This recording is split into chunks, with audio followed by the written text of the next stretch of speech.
Another iconic image to start off our afternoon safari to Maasai giraffe, one Balanites tree, well, a couple of Balanites tree, but one Balanites tree in the foreground, and a storm rolling in from the east. A very good afternoon to all of you, and welcome on our sunset safari. I really miss that This Is Safari Live starts, but we're not doing them anymore. My name is Jamie, and this afternoon Adrian is on camera with me, and you are on a live safari from the Masai Mara in Kenya. We will be joined later by our crew in South Africa, and you will get to experience a live safari from two different locations. So we've started off, as I said, with a pair of giraffe and a storm that appears to be, well, I don't know. Yesterday I was all doom and gloom about the weather, and then it never actually hit. So I'm going to take a risk again this afternoon and go back towards the swamp. We just had such a wonderful time with, oh, and there's a car. We just had such a wonderful time with elephants in yesterday's sunset safari that I'm hoping we can repeat that experience. Now, don't forget, because this is a live safari, hashtag Safari Live on Twitter is how you can get hold of us. We, of course, love to hear from you. And that, I think, is pretty much all I have to say on that subject. We'll head to the Samaki Swamp. There's a lot happening there at the moment. When we were there yesterday, there must have been over 200 elephants. There were buffalo everywhere. One angry buffalo. Warthogs, antelope for days, lions. It was plenty to see. So without any further ado, let us crack on and head in that direction. I'm going to try and duck away from the main road as quickly as possible. It still hasn't rained, even though it threatened yesterday. So I'm going to try and avoid the dust of the main road. I have no idea what Brent's plans are for the afternoon. I guess he'd better tell you himself.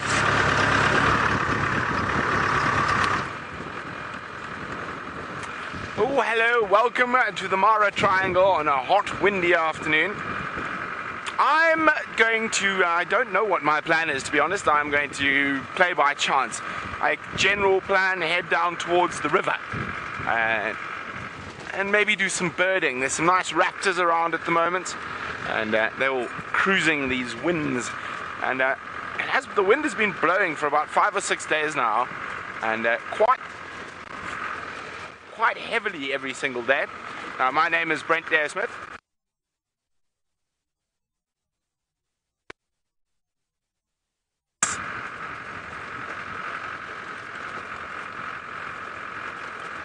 Sorry about that, but if you have any questions for us, hashtag Safari Live on Twitter, or you can pop it on to whatever feed you might be watching on.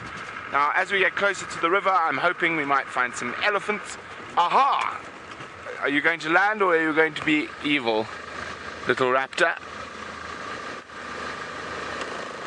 Come on, go that way to where we can see you.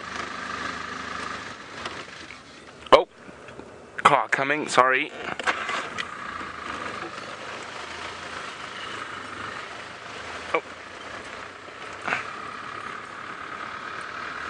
Oh, and the raptor has made good its escape, so let's keep on moving. Hi, buddy! Ah! Hey, Joe! As all the rangers off on patrol.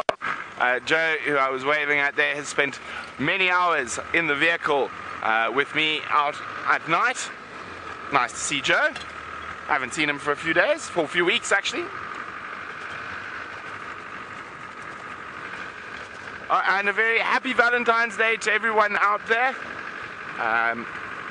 Well, it looks like I'm not going to the river. I changed my mind.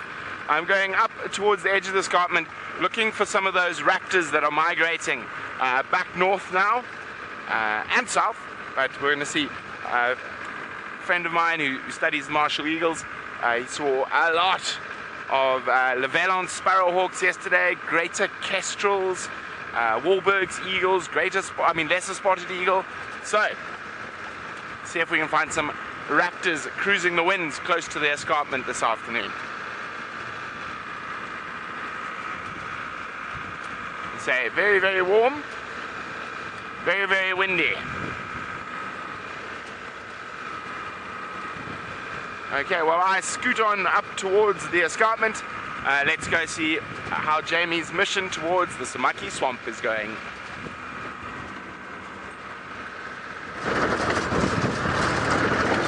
It's going absolutely beautifully, if not a little damply. I just went to take a sip of water and I missed my mouth completely. Completely. It was very embarrassing. I'm very glad nobody saw that. Oh man. Oh well.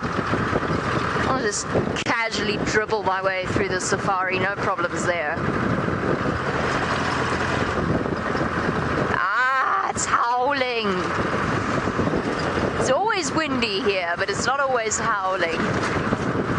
Ah, yes, a happy Valentine's Day to all of you as well. I had no idea it was Valentine's Day until I saw social media pages fill up with happy Valentine's wishes.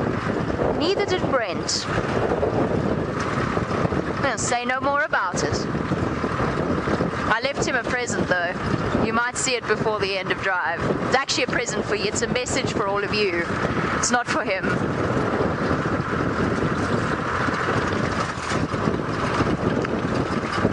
Ooh. Justin, the weirdest safari vehicle setup I've ever seen was a trailer, an open cage trailer, being pulled by a pickup truck at a lion sighting with a bunch of fairly excitable teenagers in said trailer. That is the weirdest, most worrying actually, safari vehicle setup I've ever seen. What else have I seen? I quite like the six-wheel vehicle setup. There's a couple of lodges around here that have vehicles with 6 wheels, and I can only imagine that they never get stuck. I'm just going to put my car into 6-wheel drive and off I go. I think that's quite cool. What other... I have to tell you, Justin, we've probably got one of the weirdest setups out there. Especially when we first arrived in the Mara and we were still trying to figure out what we needed where. And we had lights on every corner and the frame hadn't been fully completed yet. We certainly draw quite a few comments as we drive along out here. I'll tell you the top 5. That's quite a camera you've got there, number 1. Can you put me on camera, number 2. Tough job you guys have got there, number 3. Number 4 is, let me see, which one? Number 4 would be, can I come and work for you guys? And number 5 would be, can I take a picture? No, sorry, number 5 would be, I watch your shows all the time. Thinking specifically about Nat Geo. So those are the top 5 things that are said to us on a relatively daily basis. Or else somebody picks up their camera and goes, can I swap with you? At which point we all laugh dutifully and say no. And then I've got my standard responses. Can you put me on camera? No, sir. Unless you want to sign this wad of paperwork I have for you. I'm playing. I'm not being serious. And I mean, it's actually people's excitement when they see us that is so very contagious. They're so excited to see the filming vehicles out here. All right, we're almost halfway on our way towards the swamp. I promise I'll stop if I see anything. It seems to be a quiet afternoon. Let's go and find out if Brent has any luck spotting anything. Well, not yet. All I can see is grass and the odd shepherd's tree. We're still on our way up towards the escarpment, and judging by the road, it looks like no one has driven up here for quite some time. So you never know what could be here. We could find the small sausages, there could be cheetah, there could be leopard.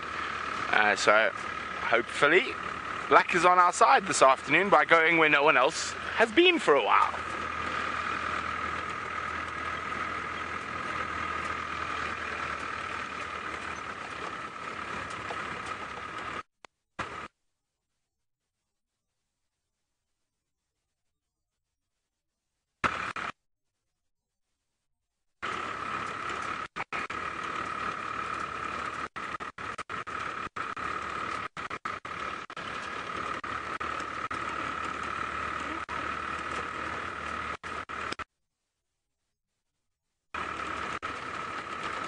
Okay, it seems like we're fighting some gremlins, so let's go see what Jamie's up to.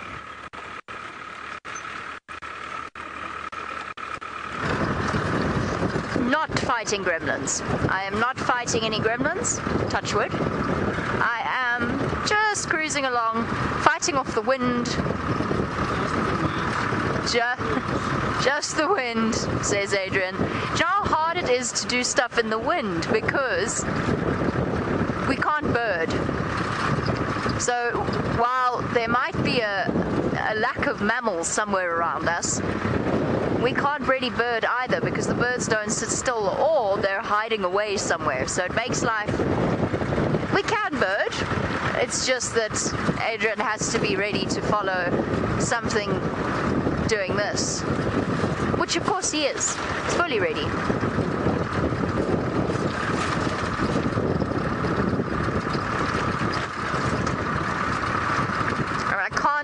Other thing I have to do is hold my hand over my earpiece to hear Faith. Tom, which animals are the most romantic? For Valentine's Day. Valentine's Day.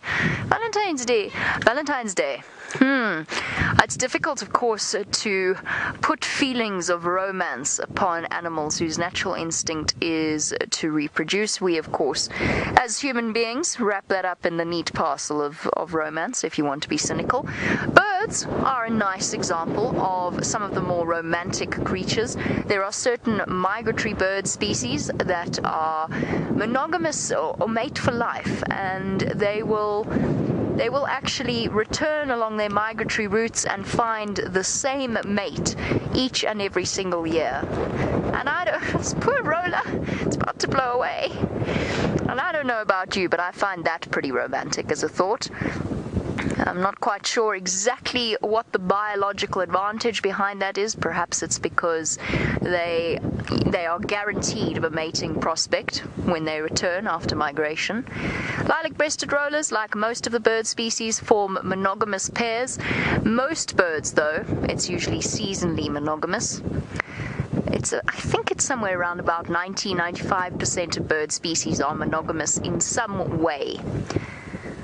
Albatross, I think albatross are pretty romantic. Penguins are definitely romantic, if we want to put a romantic spin on things. What else? I think birds are the more romantic. I mean, reptiles, I'm not sure we could call most of their courtship types romantic. Snakes often have sessions where several males compete to mate with a female. Lions, I'm gonna say a big no to them being romantic, or any of the big cats. And I think that would defy even my broad interpretation of romantic. Most mammal species, jackal are quite romantic. So are little antelope. Duiker and steenbok mate for life, and they have little territories. They are unfortunately not always faithful to each other. So while a female will keep another female out and a male will keep another male out of their little territory, if the male wanders upon a female who has lost her way, he will quite happily show her the way to pregnancy. And they are not necessarily faithful. I think birds have got to top the spot in terms of the human definition of the romance department. Primates, you know what, actually, while we carry on, and let's carry on because I want to go look for baboons. That's quite a nice example of romance in a weird sort of a way. So when male baboons join a troop, they are often very low ranking and they often have a really hard time of things.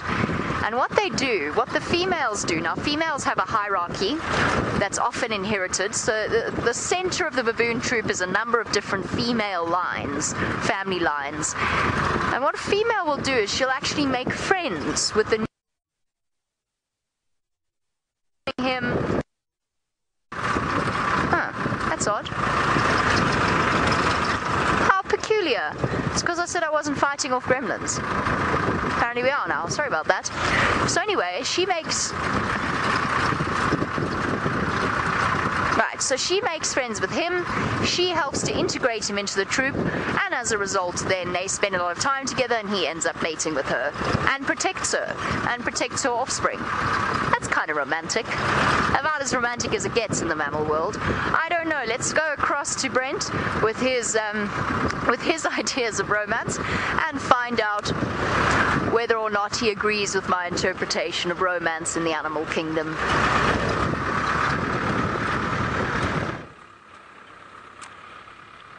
Well, welcome back.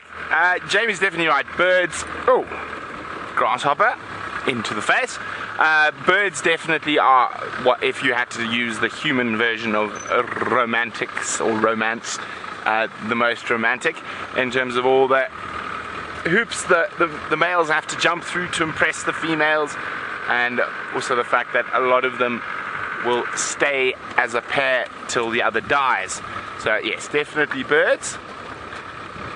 Now I'm looking for birds at the moment, birds of prey, and I'm hoping we're going to find them cruising along the edge here.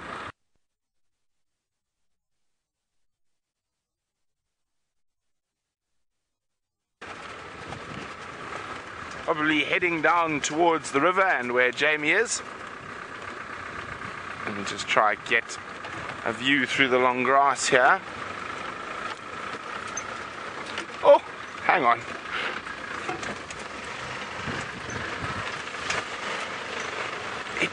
They're tiny. There's a whole hatchling of tiny baby terrapins here. Do you see them? Look at the little ones. So small. Don't disappear under the water just yet. Tiny, tiny little terrapins. There must have been, that's the only one I can see now, but as I first went past, there must have been about 9 or 10 of them. Oh, there we go. He's going down. Hiding from us. Let's try to go back a tiny bit more. See if we startle any more. Probably were out basking till we came around the corner. No, they've all disappeared down under where they can't be seen.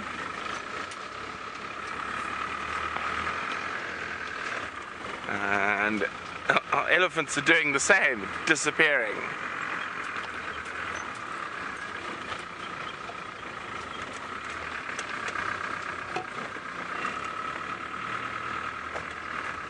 Look at that.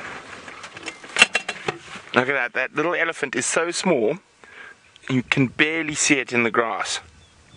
Ooh, thunder. There's a big storm coming as well. Look how little it is. Just following Mom through the grass. There's 2 very small elephants in this group.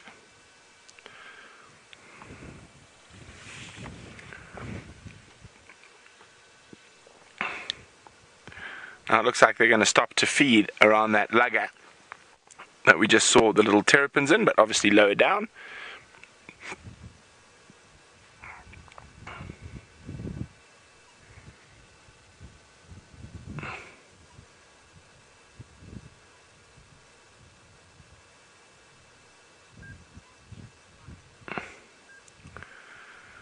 Well, it doesn't look like they're going to hang around much there. Off on the move again.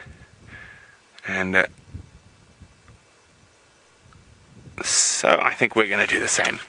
Now, Jeremy would like me to tell you guys a little bit about our trip to the Congo. And yes, it was quite a fun trip, very short. We covered an incredible amount of distance in a very short time. So, oh.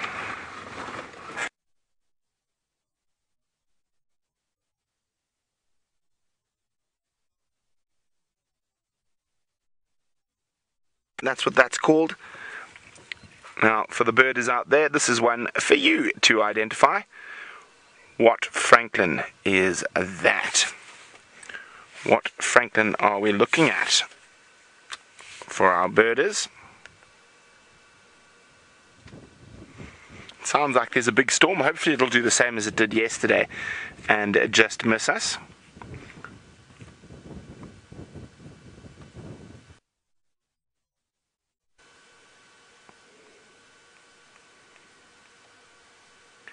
It looks like a pair with some little ones.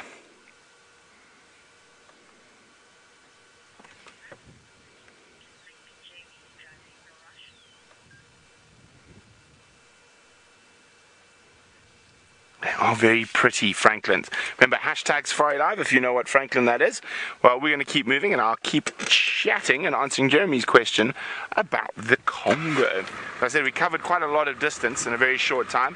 Jandre and I flew from the Mara to Nairobi, Nairobi to Johannesburg, then ran around Johannesburg getting all sorts of stuff we needed, climbing equipment. Graham was running around getting bows and arrows. Yes, we took bow and arrow to the Congo. And what else did we do?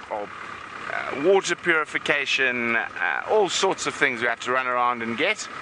And then we flew from Johannesburg to Kigali, where we had a bit of a layover, had some coffee because the flights left Johannesburg at an obscene hour.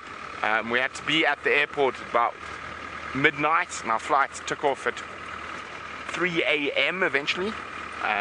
Landed in Kigali, had a cup of coffee, sat around in the airport for a bit, and then we flew from Kigali to Brazzaville, where we were met by the African Parks guys. Ran around, got ourselves some cell phone SIM cards, and then started the very long drive. We drove for about 11 hours that night, and we arrived at a hotel. Well, hotel's a strong word. The first one, where we had been booked into, but there was no one there, nothing there. So we had to find another hotel at about 9:30, 10 o'clock that night, or maybe a bit earlier, about 9 o'clock. And then we were starving, and we had to eat one of my least favorite things in the world. And I've eaten quite a lot of it living in French Africa, and especially in that part of the world. It's called a bouillon poisson, a fish stew. And generally it's with very unappetizing fish, like catfish. And we had, yes, a very, very unappetizing catfish bouillon for dinner, with some bread, and with some bread, and then something that I tried not to eat during my time in Congo, and used to really try not to eat during my time in Gabon. Graham and Peter had their first taste of manioc. Now, manioc is highly unpleasant. There's no other way to describe manioc. It is the staple in a lot of the forest areas of Africa. It is cassava that is wrapped in banana leaves and then fermented. It's basically like to me it smells like someone's really smelly socks. But that is the staple. And it has the consistency of rubber, like soft rubber that you can chew and eat. I really don't like it. Coupled with bouillon, wasn't my favorite meal, that's for certain. And yeah, so we spent there, and we left the next morning at 6, and drove through to the to Hosana headquarters. Now, on that drive, I mean, that was in total probably 11 hours the day before, and then another 2 hours the next day. Now, we had a double cab Hilux pickup, which the back seat of is very, very small. And of course, the 4 people on our trip to the Congo are probably the 4 tallest or biggest guys in the whole company. So, I mean, Jandre, Graham, and myself are all over 6'3", and Peter's about 6'2", and we're all big guys, all weigh over 90 kilograms. And that back seat with 3 of us, it was Jandre, Graham, and myself on that back seat, was really, really uncomfortable. So what Jandre and I did, by choice, by the way, is we climbed in with the luggage in the back, and that's where we managed to get some sort of stretch out space and sunshine, and yes, we all got to know each other very well, very closely in those car trips. But we arrived at park headquarters, and that was quick. We had a quick meeting with the logistics guy. He showed us on a map where we were going, and then we were off for another hour or so, but through the park, down to the boat station at Mboma. Mboma is the village next to I'm trying to remember now. I remember just now. And then we jumped into a stainless steel, basically canoe, but quite a big one, that had an engine on the back. Is that a rock or a lion? It's a rock. And then, oh, what are you guys running away from, running towards us? Are there lions in these grass? Or you're just running for the sake of it? Now, apart from the ellies, it's the first other mammal we've seen up here. Hello, buffalo bulls. Now, they could just be quite nervous because of the wind. And you can see how the grass is swaying in the wind. Now, of course, very different from the buffalo we saw in the Congo. Well, let's go have a look where they ran from. But okay, so then we got on to that pirogue, or the steel canoe with an engine, and then we did about 7 hours, just over 7 hours, 7 hours. We stopped a bit to look at certain things. Pete got to see his first Pel's fishing owls. We saw quite a lot of Pel's fishing owls as we drove up there. I got 2 new monkey species for me that I haven't seen, that didn't occur in the forests where I used to work. One was called an agile mangabe, and the other is a DeBraz's monkey. So that was quite exciting. Got a few photos, some video of the DeBraz's monkey. The agile mangabes were too agile and disappeared too quickly for a photograph or anything. And we did see some forest buffalo going as well. Okay, and then we got into camp just at about sunset, set up the tents, and the African Parks staff were incredible, looking after us. And is that a lion? Is that what those buffalo were running from? Where are my binoculars? There they are. It is a lion. We found some lions in the long grass. A little bit nervous, they were running from something, and they're running into the wind, so it's not something on the wind that scares them. This is border small sausage, big sausage country. Look at that, gone. And I just saw that lion's head pop up for a split second, now it's vanished. Okay, now there's... Okay, I'm going to try to find these lions in the long grass. While we do that, let's go back to Jamie. So we have made our way to the swampy areas where the grass is not as long, and we're continuing, well, I'm continuing, along the train of thought of, since it's Valentine's Day, we might as well discuss some of the more romantic of creatures. And I think that anybody who's ever seen the courtship display of 2 crowned cranes would be... What on earth is going on there? There's buffalo chasing lions. Look there. Look. I've lost my binoculars. I'm sure they're chasing lions. They must be. Come on, off we go. Off we go. Sorry, Adrian. Oh, they're running. You want to stop? You want to go? You want to stop? You want to go? Which way are we going? It's definitely buffalo chasing lions. Okay, everyone, romance is dead. We're going to go watch buffalo chase lions. Whoa! They are seriously going for it. I'm sorry, we're so far away.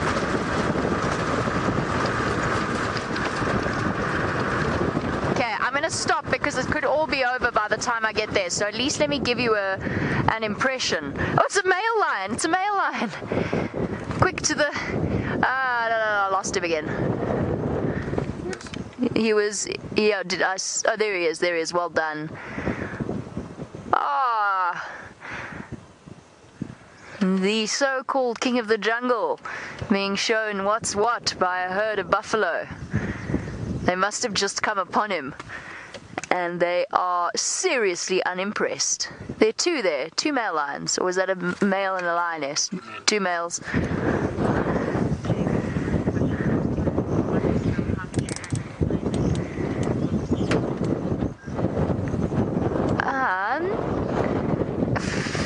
hold on a sec, Faith. Livy. Oh, look at these buffalo. They're all running to see what's going on. This is such a fascinating example of herd behavior. As they're all band together. This is what we've been talking about buffalo herds fighting back against predators. Nobody wants to. Oh my goodness. Now they're everywhere. There's a herd coming towards us. There's dust flying everywhere. Listen to the sounds. Oh, you won't be able to hear it with this wind, I don't think. Sorry, Faith. Did he mean was Brent asking about the big sausage tree pride or the little sausage tree pride? Little sausage tree pride was only 2 lionesses. Two lionesses.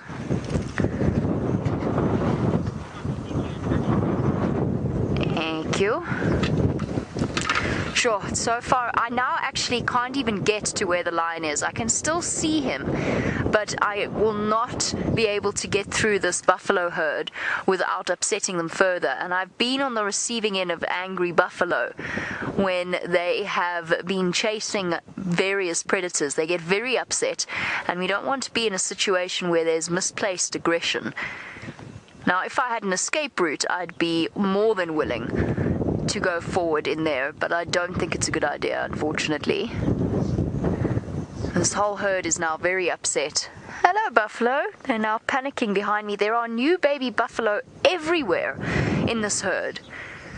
I can just see little ones. I'm just watching the buffalo behind me, sorry, making sure we don't wind up in trouble. They're going to try. Why are you circling around me now? I didn't do anything. Oh, you can't hear it because of the wind, but they're all going.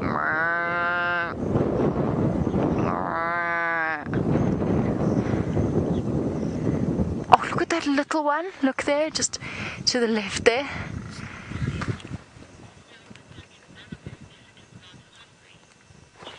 Ah, where is it now? It's right there. It's somewhere in the middle there where you are. A little bit to the left, maybe. There's a tiny baby. Jason, yes. Oh, there it is.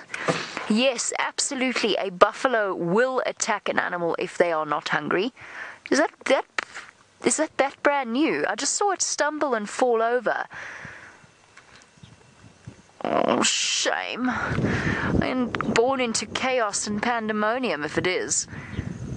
Yes, lions absolutely will attack an animal and kill an animal, even if they are not hungry. We saw it during the migration or over the course of the migration.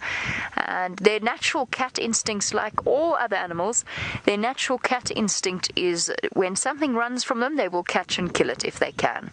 So sometimes if they're very full, they'll ignore something, but if it walks too close to them and provides them with a hunting opportunity where they don't have to work too hard, then they absolutely will attack it. I wonder if I don't think these lions were hunting these buffalo though. I think these lions were sleeping and they got taken by surprise.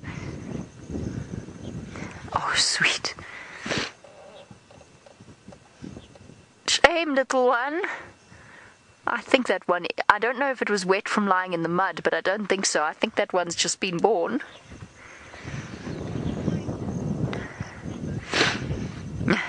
David, yes, absolutely. David says that I guess buffalo are fighters, not lovers today.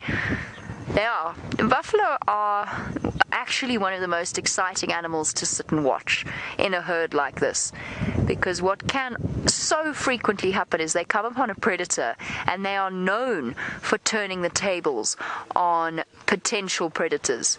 Oh, everybody's having a little panic to our left. We're just going to sit nice and quietly, because there's also a plane coming into land, which isn't helping matters. Don't look at me like that, buffalo. I'm not the threat, I promise. I'm looking. Let's have a look at these ones on the left, because they're the ones giving me the hairy eyeballs. I'll keep an eye on where the lion was.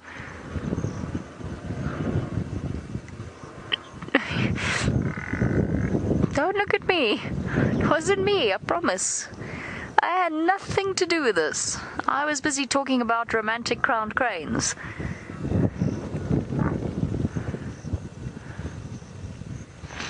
You see, it pays, even in a big herd like this, it pays to be a little bit on edge. Even though the lions were right across, far away from the back end of this herd, it makes sense for them to gather together in these defensive groups, because we know that lions hunt in prides.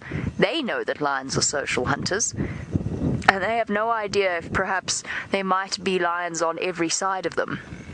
So closing ranks makes utmost sense.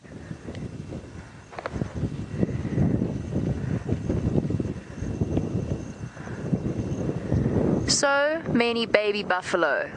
Come on, we have got to get a birth. Maybe not today, but at some point, we've got to get a birth. They all seem to be giving birth right now. Except, of course, the males and the young ones.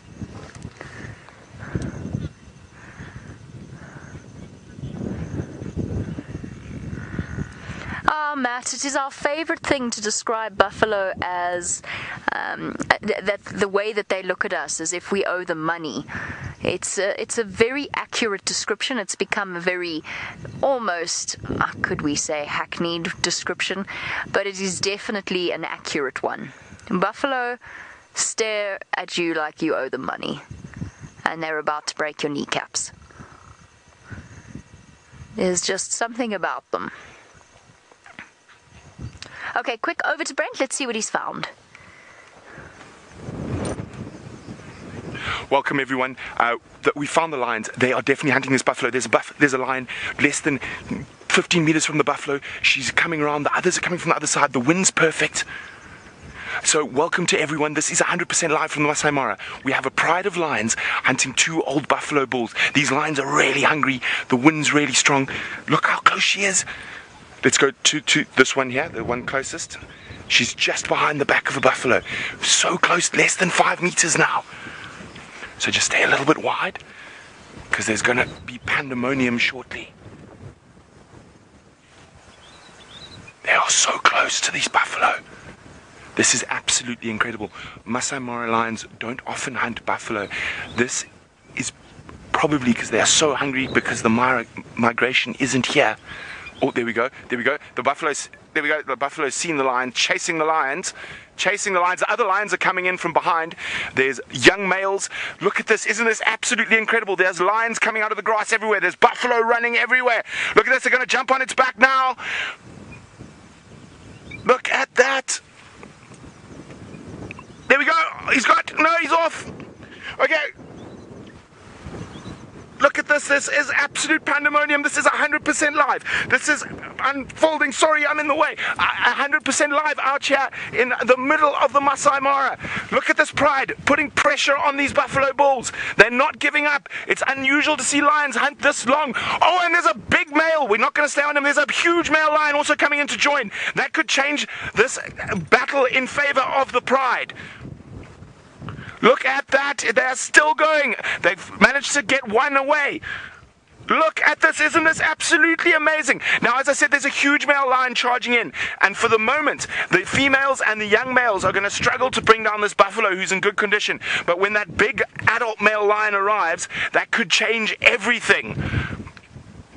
Now, this is really special. This is unusual in the Mara. Look at that buffalo still fighting. That lioness is going to try gnaw through to its spine to try immobilize its back. But you're going to see the massive strength of a male lion. There's a big male lion. He's about to jog in from the right. Oh, have they managed to get him down?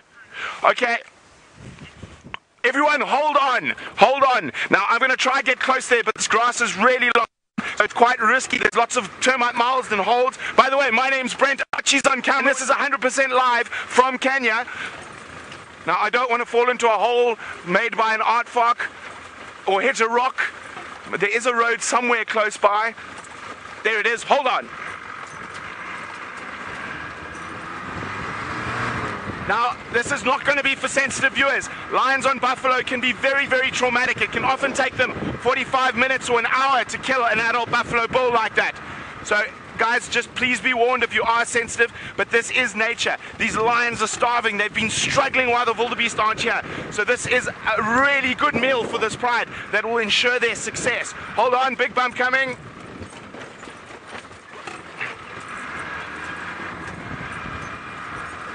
Another big bump coming.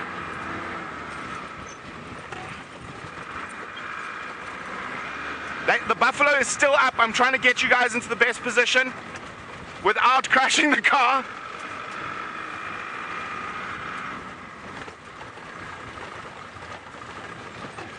Okay, sorry guys, I can't actually hear questions while I try to get you guys in the best position. Okay, now as I said, this can be very, very traumatic. The sounds that the buffalo are going to make are going to be very traumatic.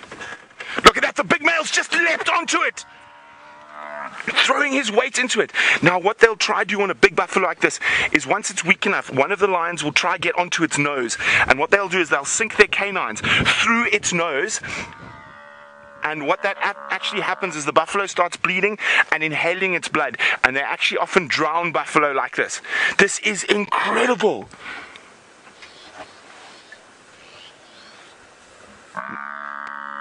Now half the battle, let's just go a little bit wider there.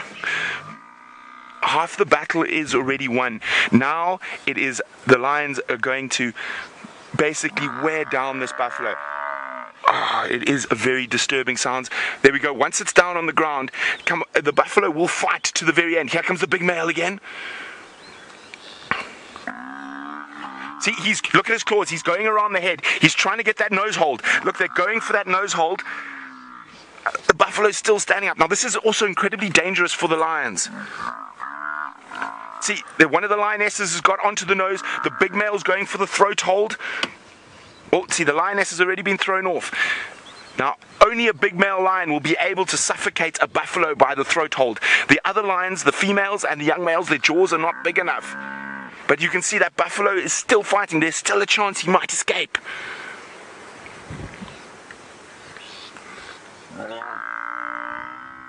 Now, as I said, this is not for sensitive viewers. This can take a very long time for a lion pride to bring down a buffalo. But you can see how hungry they are. Okay, they're going to disappear behind the tree. I'm just going to move forward. Just stay on them.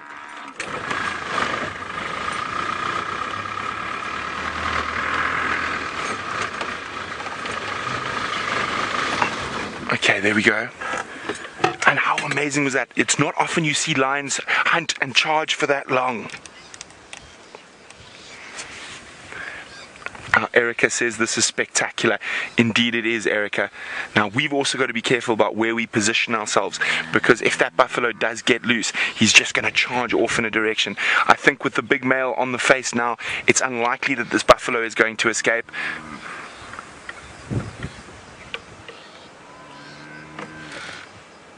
And you can see that buffalo has been wallowing in the mud, which has made it a little bit more difficult for the lions to grip. It's been a bit slippery.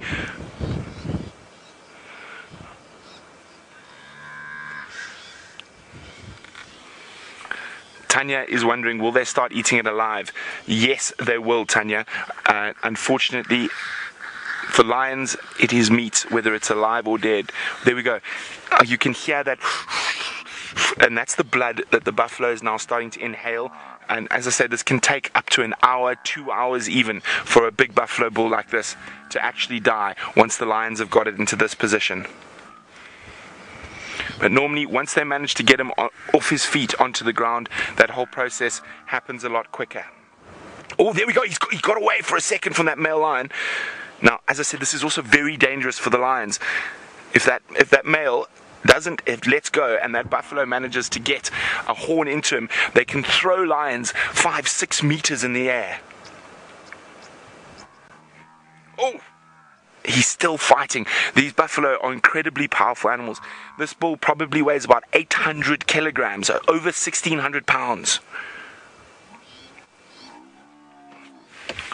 Matt, a very good question. Did the other buffalo run off, or is he nearby? He did run off, but he could be nearby, and sometimes buffalo will come back to aid each other. But with the two old bulls like this, it is unlikely. Oh, look at, he's still fighting.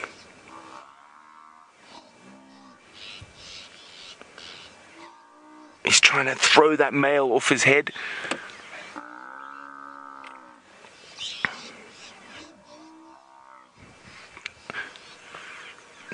Now, First Lady Shah is wondering why they're biting into the buffalo's back.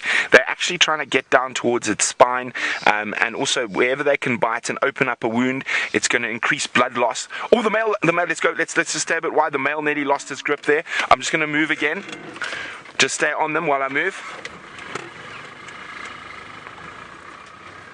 The male nearly got thrown there by the buffalo.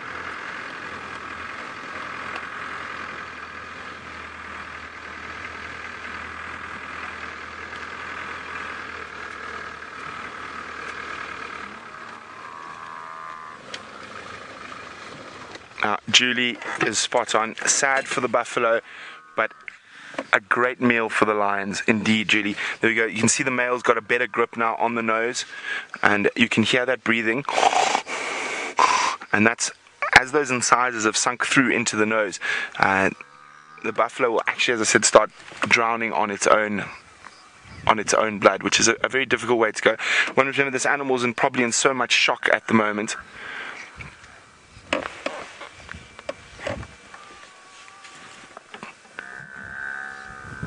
So I'm just going to keep quiet so you can hear some of the sounds that are happening around here at the moment.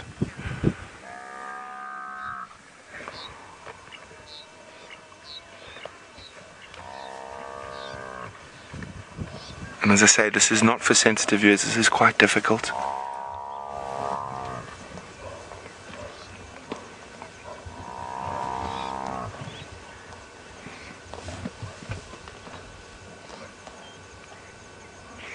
Now, as I say, you can see that buffalo is caked in mud.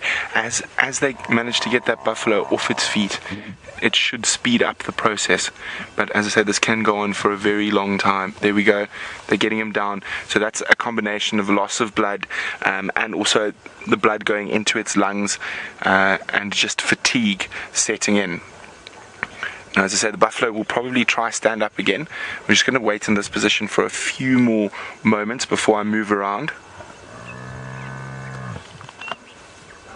See, once it's down, the rest of the lions have a much easier place where they can start opening up wounds, and then with that blood loss, the buffalo becomes much weaker and therefore easier to kill.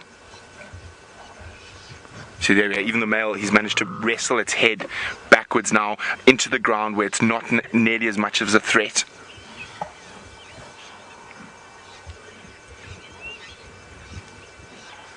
Lisa is wondering, are the female lions stronger than the male lions in the strength of their bite? No, they're not, Lisa. A male lion is infinitely stronger than a female. Okay, I'm just going to try and find us a spot where we can see. Now, I'm just going to warn everyone quickly now. So this buffalo is still alive, and what often happens in these circumstances, these lions are now going to go for its genitals and its stomach, and they're going to open it up while it's still alive. So if you are a bit sensitive, please just be warned that that is what is going to happen as we move around to get a better view. So please remember, this is nature playing its course. This has happened for millennia out here on the African savannas, and we're just very, very lucky to be able to sit here and watch it. I know it's difficult, but it does mean success and survival for the lion pride. This buffalo bull's past his prime. He's no longer with the herd. He's no longer mating. So in that sort of sense, it's this is what happens with buffalo of this age. They do normally get taken by lions or hyenas. Okay, so you have been warned. I'm going to move around now. Please keep sending your questions through. We still got to be careful we don't fall into a hole here.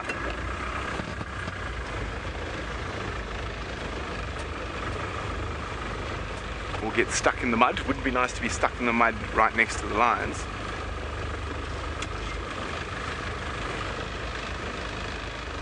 Bongo is wondering, where's the other buffalo now? Has it given up? It kept running. It managed to get away, and it's kept running. I can't see where it's gone, but it ran in a northerly direction.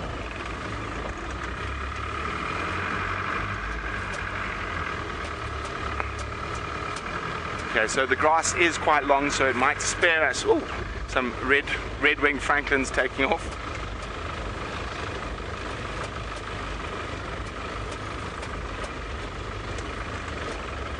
Robert says, don't lions normally go for the weakest animal? Why did they go for this big, strong buffalo?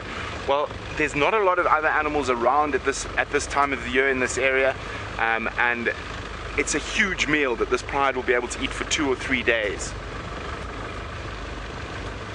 Okay, so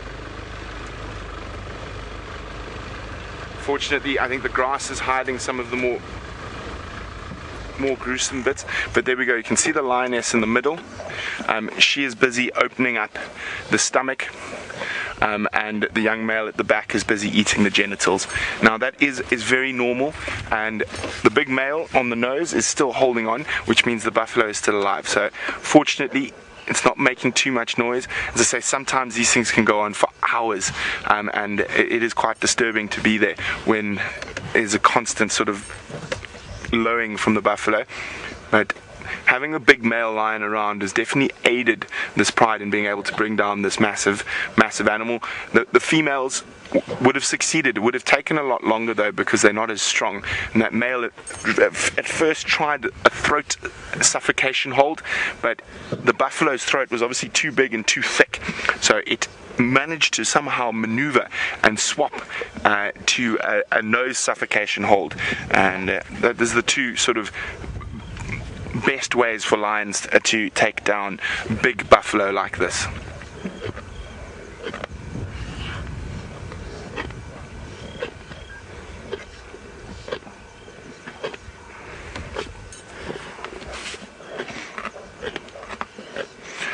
Susan says the stamina of the lions is amazing.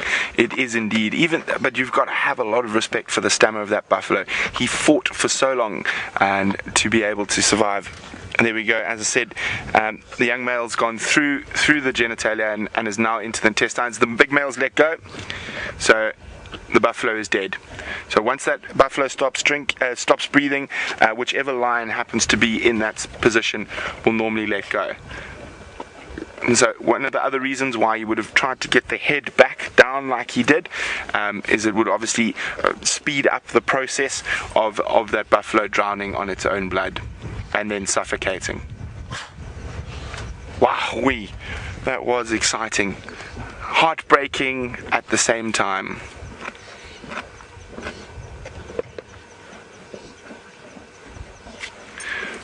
Gremlins General says this is the first time I've seen a male lion. Oh, look at that, having a chat with his son, helping in a hunt. They do, particularly when it comes to hunting big things like buffalo. Male lions are very, very prominent in the Mara when it comes to hunting big animals. During the migration, they do a lot of their own hunting.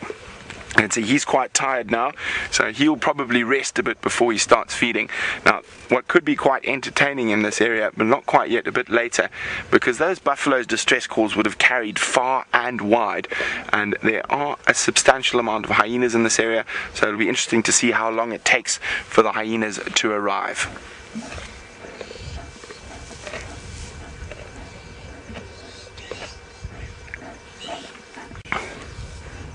Now, wasn't that absolutely insane? And as I say, heartbreaking, but incredible that these lions have managed to catch their dinner. And as I say, it's a tough time of the year for lions here in Kenya, in this part of the world.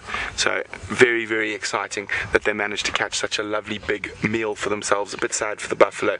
But we're going to say goodbye now. But if the hyenas come in, remember to keep a look for that Go Live notifications, because you never know what's going to happen next on Safari Live. So let's give you one last look at a very happy lion pride before we say goodbye.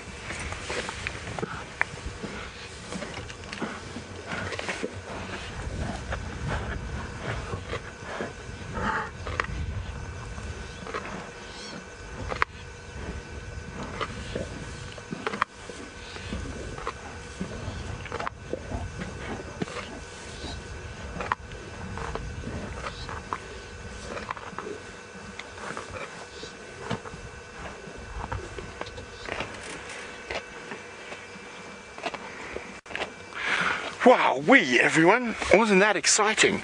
And not something you see too often here in the Mara. We're much more used to the Nkahumas or the sticks hunting buffalo, but this is the small sausage pride. And they were really hungry when we found them, and they've obviously been trailing these buffalo for quite some time. The wind was perfect, the grass length was perfect, and the big male of the Chitwa boys arrived at the right time to help them.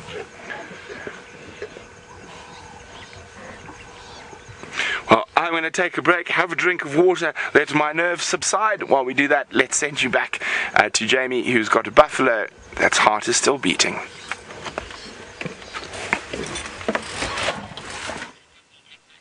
I've got plenty of buffalo whose hearts are still beating, so an amazing and difficult sighting that Brent has just experienced. It's always the battle. I cannot believe that this battle happened within, or these battles happened within 5 minutes of each other. One where the buffalo turned the tables on the lions and chased them into the bushes, and then with Brent where the buffalo wasn't as lucky. Quite incredible that that happened almost simultaneously. I cannot believe that. What a coincidence, I guess. But a really nice example, and actually a really balanced view of life out here. It's difficult to watch a lion kill like that. I find it difficult still. So I understand for all of you, or for most of you, it's something that I think even for the most hardened person is very difficult to watch. But I'm really glad that we balanced it in a way completely accidentally by showing you the buffalo chasing away lions beforehand. It all played out really quite well. Not so much for the buffalo, though. Well, for the lions, they've got their meal. Happy to see the sausage tree pride again. And in this case, happy ending for the buffalo, I think. They're still sort of on edge, especially where they were around the lions, or the buffalo that were closer to the lions. I tell you what, how about we go look at a baby buffalo? Does that sound like a good plan? New life after death? I think that's quite a good idea. Let's go have a look at new life after death. So we've spoken a lot about buffalo mortality rates. Oh no, the one I picked is limping. It's okay. Might just be like with all little animals.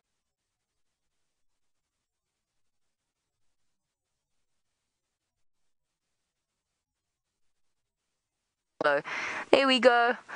Now this herd is teeming with cute, fluffy examples of new life. So I thought I'd give you the polar opposite of that sighting that you've just experienced with Brent. Would you like a moment of quiet just to sort of let things calm a little? Because I know it's always rough.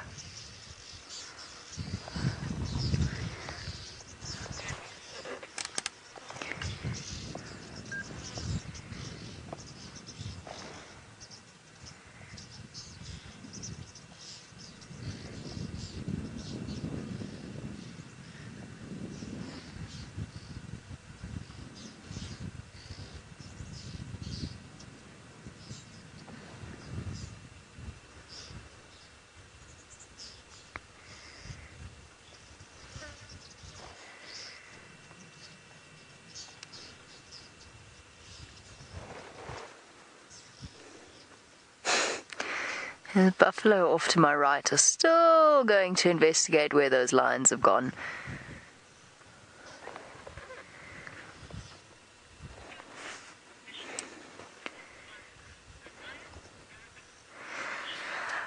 Michelle, when it comes to speed, a buffalo is no match for a lion. So a lion will always be faster than a buffalo, even at a buffalo's fastest. That doesn't mean that a buffalo is slow.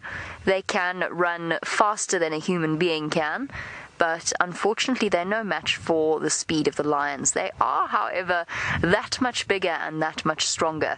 That buffalo bull put up a serious fight, and unfortunately it was a fight that he lost. But when you get a big herd like this together, they can often save a stricken member of their herd. I've seen lions, though, chase buffalo for over 2 kilometers. And the reason is, if they are together in a tightly knit herd like this one, it becomes very difficult for the lions to pick out an individual victim and to choose which one they're going to grab. They can't. It's not like in the middle of the migration where the lions throw themselves willy-nilly into the stampeding herds without any real risk of injury. They might get bumped a little bit, but they're not concerned about that. If they were to throw themselves into the middle of a panicked buffalo herd, they would run the serious risk of being crushed. So speed is not always necessarily what they need. Sometimes strength is also important, and sometimes unity can be even more important than that. Buffalo have been known regularly to chase off lions. The lions, when they're trying to hunt a herd like this, will try and cause panic. Now, I was looking at that lion that we saw earlier, that male lion. I don't think he's going to hunt these buffalo. He looked relatively full to me, not nearly as hungry as the Sausage Tree Pride members did with Brent. I don't think he's going to bother. So we spoke about whether lions will kill when they're not hungry. They will if the opportunity presents itself, but they are not going to risk what the Sausage Tree Pride just did, because the risk of injury is just far too great. It's not worth it. Why, when you have a full belly, would you want to do that? I'm just going to go over there because I can still see the buffalo gathered round the bushes. I just want to go and see exactly what's happening. We might get a complete reverse situation where the lion's being constantly, whoopsie, missed the gear stick there, being constantly chased by the buffalo until it gives up on trying to sleep in the shade and moves off elsewhere. Buffalo have also been known to kill lion cubs. If they stumble upon the den site, they have been known to kill them. They've also been known to chase entire prides up trees when they get their teamwork right.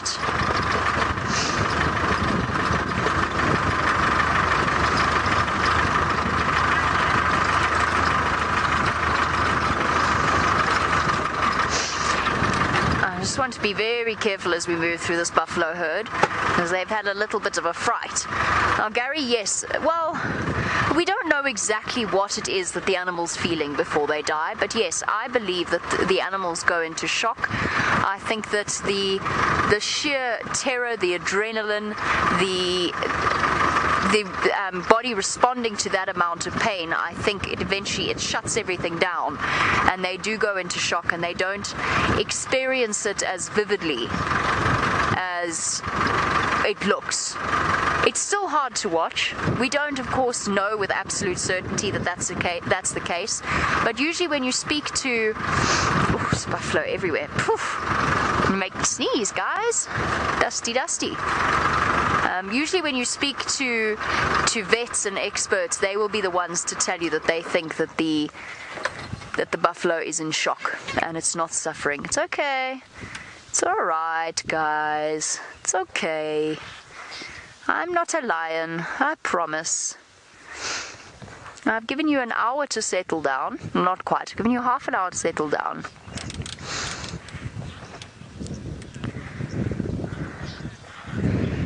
Tom, we're about, I don't know exactly where Brent is. I know he went along the escarpment. We are probably somewhere in the region of, I don't know, 5 kilometers away, 6 kilometers away from where Brent is. He knows where he is and he knows where I am. So he might be able to give a more specific distance. So that they don't belong to the same herd. Those buffalo were out on their own. They were the example of the older males that we term dugger boys, that move away from the protection of the herd. It's okay, Flows. Alright, we're just going to stop here. Let them move past us. There's still a little bit of the herd left to cross this drainage line in front of us. And it looks like most of them have abandoned the search for the lions. Oh, they're making me sneeze today. The wind and the buffalo and the dust. Okay, as we settle into the middle of a very suspicious buffalo herd, let us return to Brent now that he's had a chance to recover himself, and let's go and see the sausages enjoy their spoils.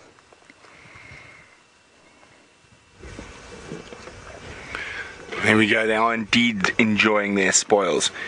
And 2 adult lionesses and the big male are eating at the moment.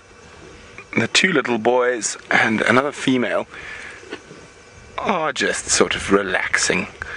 They know there's lots to come and they're not too worried about fighting for it. They're a relatively small pride, so this is a very big meal. Wasn't that very, very exciting? And a pretty quick death as buffalo hunts go, so we must thanks for small mercies, because that could have gone on for a long time, especially if the big male hadn't been here. And there you can see that the difference a big male lion makes in these situations. And I said, I'm sure the hyenas might have heard those bellows. There was a hyena den not too far from here. It hasn't been active for a while, but that probably means there is another den relatively close to here.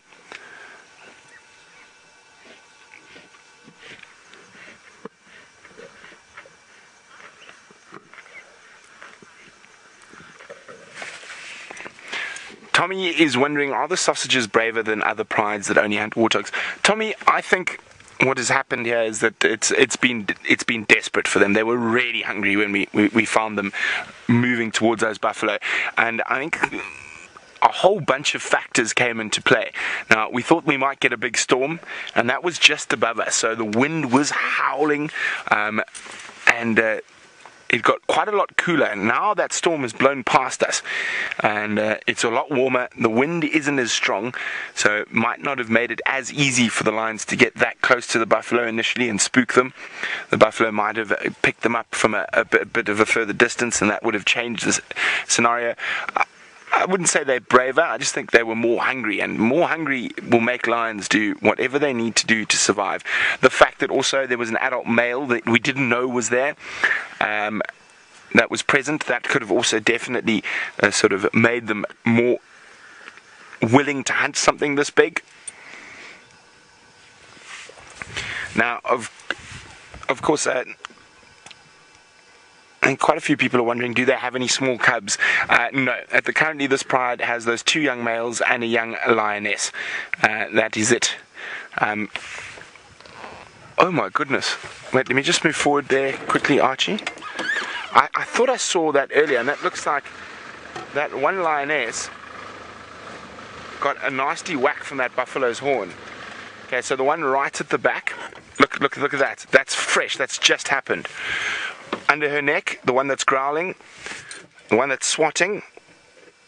Oh, now the other lion's come hidden it. But she's got a gash, and that looks like it's just happened from a horn. But of course she's still eating and stuff, so it looks probably just a flesh wound. There. That could be from a hoof or a horn of this buffalo. So it is a very dangerous business, hunting buffalo. Sure. That's quite deep, but I mean, she doesn't look to be too affected by it as she's munching away. So this pride doesn't have any small cubs currently.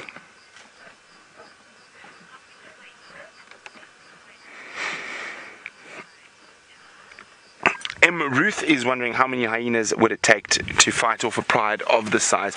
Well, the big male being here changes it completely. So from my discussions with the hyena researchers, it's 5 hyenas per adult lioness.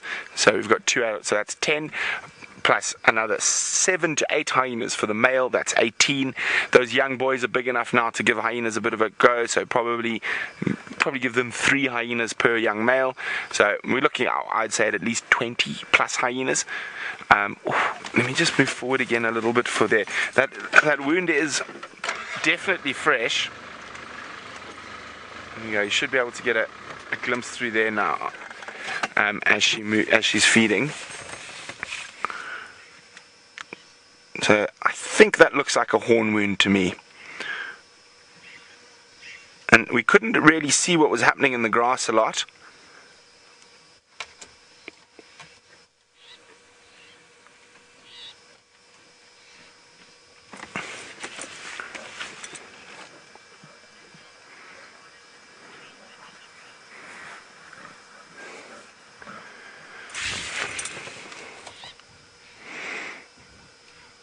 Oh dear, shame, poor girlie, but as I said, doesn't look to be affecting her too much. She's getting tucking into that buffalo. Now the male's positioned himself in sort of the best spot. Once he gets through past the stomach, he'll get into the things like the liver, which are high in iron, kidneys, also quite nutrient rich. So it's the sort of best spot to feed in.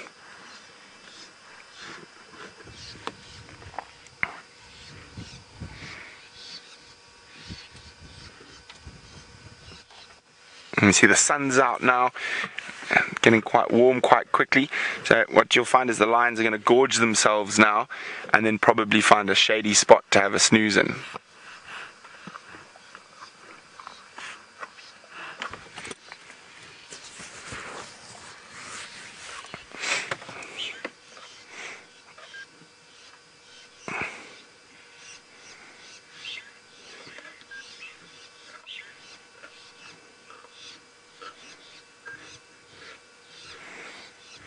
Well, it seems like lots of lion and buffalo interaction this afternoon.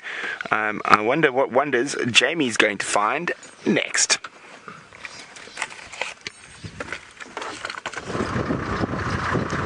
I don't know what wonders I'm going to find next. I can't even find the male lion. I think he decided, I think he decided that he had had enough of being harassed by a herd of buffalo and he's moved off somewhere. And unfortunately, this is a non-off-roading area. And to be honest, nobody in their right mind would want to drive off-road here. There's just too many surprise holes and the grass is too long. Well, I've been checking carefully. If I were to guess as to what he's done, he's moved off a little bit. Both of them. There were two there. They've moved off a little bit and they've gone to go and sit in the shade. That's what I think they've done. Wow. What an afternoon.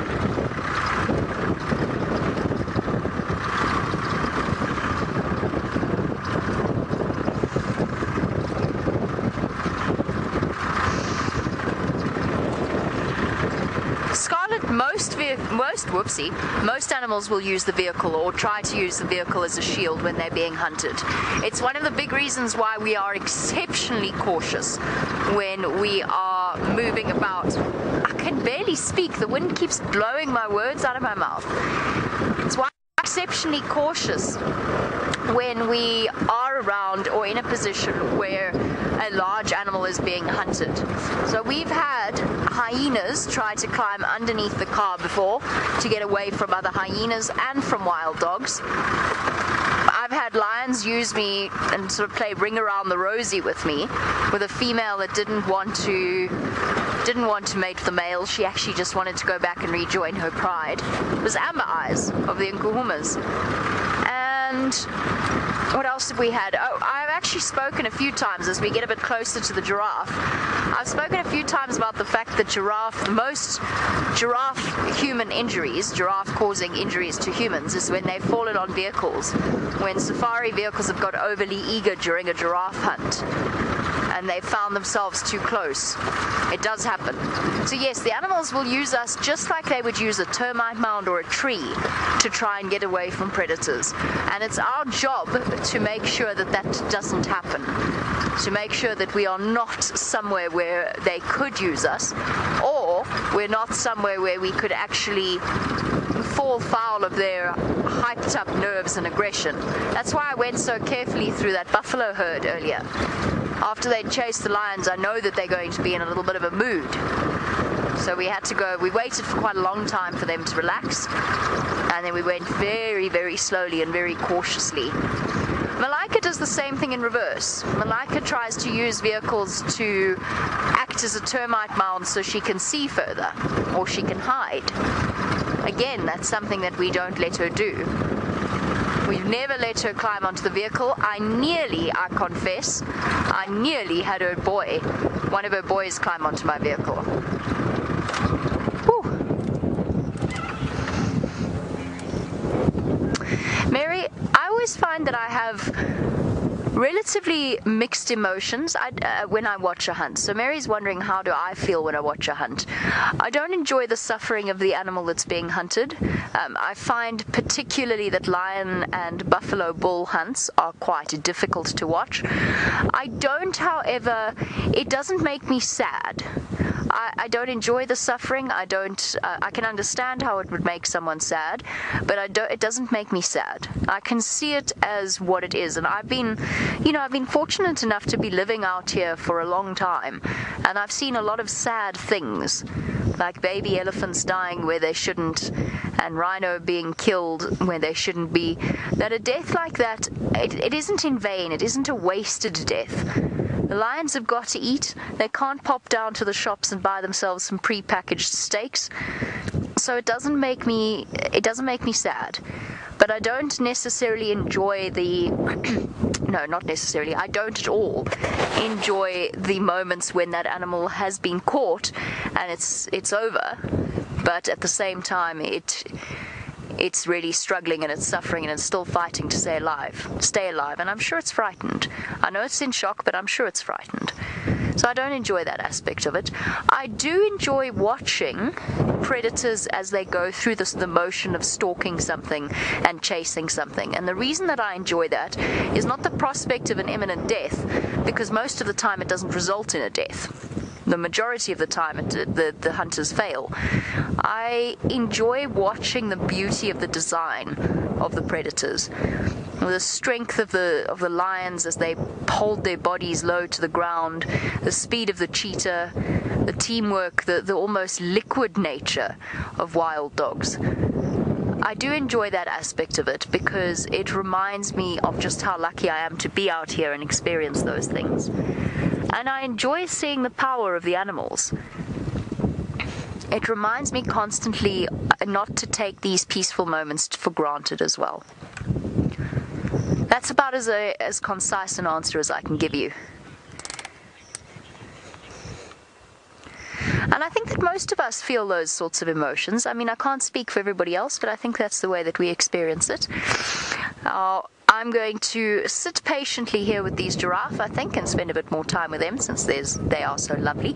Let's go back across to Brent and the sausages who have earned their meal. Well, listen to this. There's a lot of growling now as the young males are trying to get in on the meal. There could be a bit of a altercation shortly as they keep pushing further in. Oh, no, the lioness has had to vacate her spot. Look, there's another male creeping in.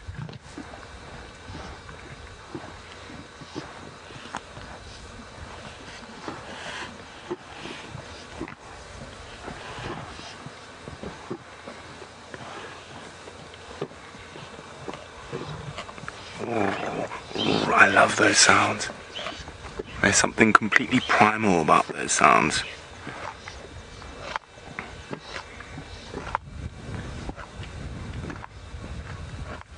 Oh, here we go.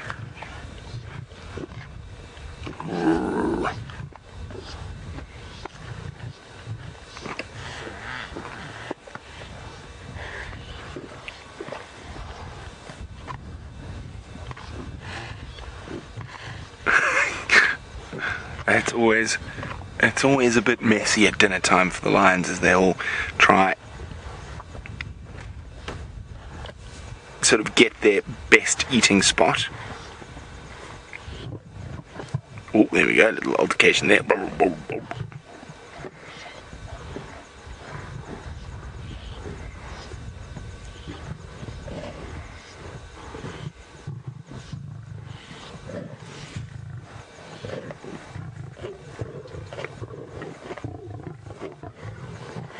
Listen to those sounds.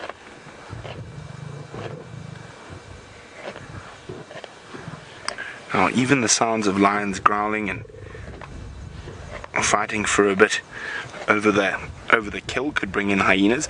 So there is a den that is not too far from here, but we're gonna have to wait and see. I think with it this fresh, the hyenas might have come close, but with this long grass, we really can't see at the moment.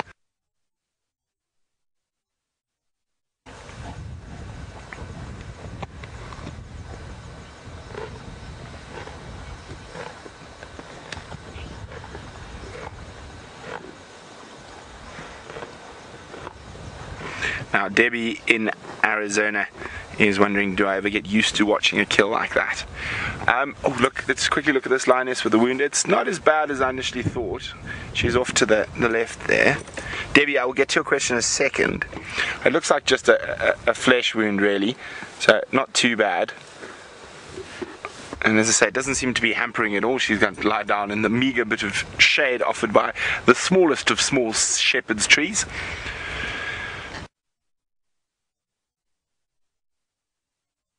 Been lucky. I've seen many lion and buffalo hunts over my years in the bush. Oh, here we go. Are we going to get a bit of growling? Is he just going to sneak in and take the male's place quickly? He did. But as I say, there's quite a lot of food and they're quite a small pride, so not too much aggression at the moment. For me, watching it is it's absolutely incredible to watch the power of both animals. And I mean, they chased that buffalo. I'm just looking back to where we started now, probably 600-700 meters.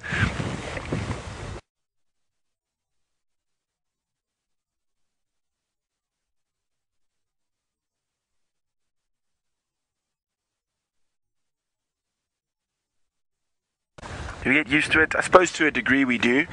We're out here for more than 8 hours, 9 hours every single day. But I still get absolutely enthralled by watching wildlife every single day of my life. Couldn't think of anything else I'd rather do. Oh, look at him. Big boy.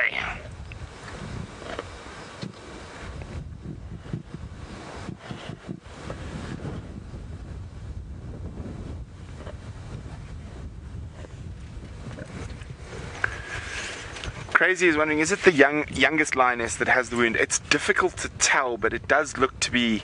There we go. Let's have a look at it. Yeah, just a flesh wound, nothing too serious.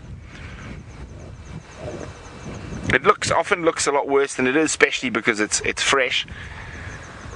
If it was a serious wound, she wouldn't be standing up, she wouldn't be walking around, she wouldn't be feeding if it had hit an artery or anything like that. Of course, there's always the risk of infection. It does look like the young lioness. It's difficult to say though, in this long grass.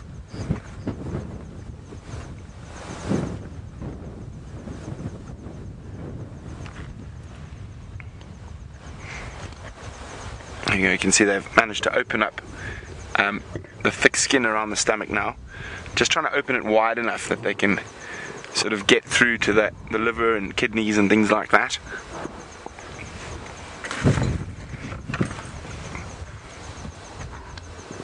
And you can see how full. I mean, look at that belly already on that lioness. I mean, it's already starting to bulge, and I mean, they were really hungry. They were really hungry when we first spotted them.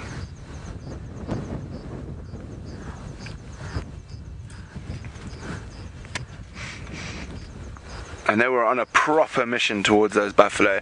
The wind was in their favor. They could smell the buffalo. They were on their way. Oh dear. I can smell the rain. And I felt a drop as well. Where is that rain coming from? Ah, there's a storm opposite us. Hopefully it blows down further to the south. Actually, you can see the rain if we come out a bit down along the river. So around the crossings and hippo pools. And there we go, you can see that white misty bit there, that's rain coming from quite a big cloud to the north. Well, let's hope it blows past us and we're close enough to the escarpment that it just keeps heading south. Well, we went looking for predators this afternoon, but we were looking for avian predators, and we found, of course, the apex predator of Africa.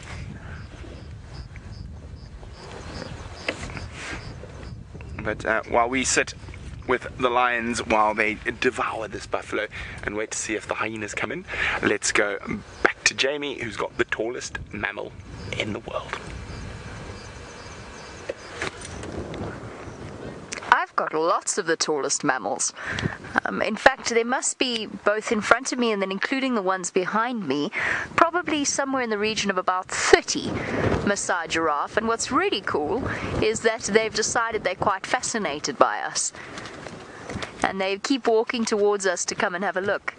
Now, there's a reason that I've stuck exactly where we are, and that's because it's actually started to rain just a little bit. It's got that beautiful smell in the air, so I've just put our back end to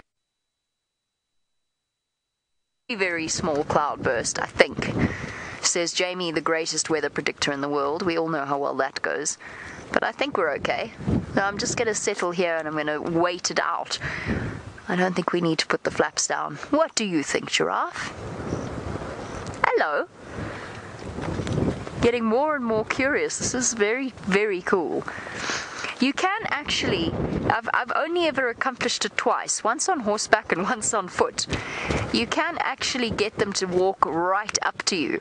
They are naturally curious animals. Their defense mechanism in a situation where there is a predator is to come and stare. They come and they stare in the direction of the predator. And that's basically how you can tell whether or not there's a predator near a giraffe. But they do, especially when there's, oh, that's sweet. That's a mum and daughter. There's a very rare example of affection between Giraffe. And she walked right up to her and nuzzled her. That you don't often get to see.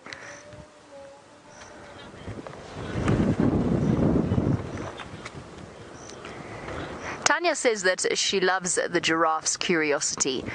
I do too. I also find, I've spoken about this a lot before, but I find that the more I sit and look at them, the weirder they get.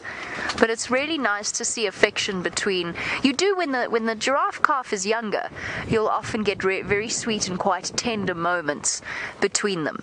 But once they're a couple of months old, those bonding moments we don't see regularly.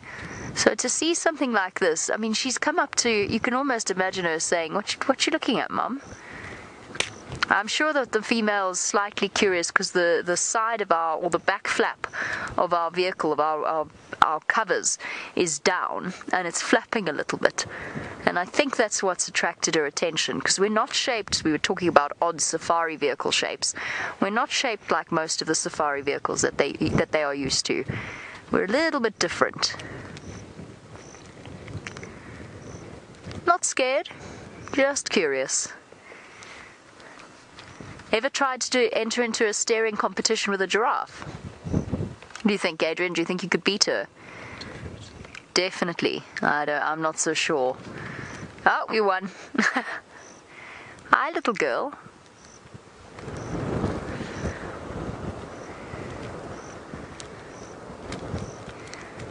Probably not going to be curious enough to come right close, but you never know.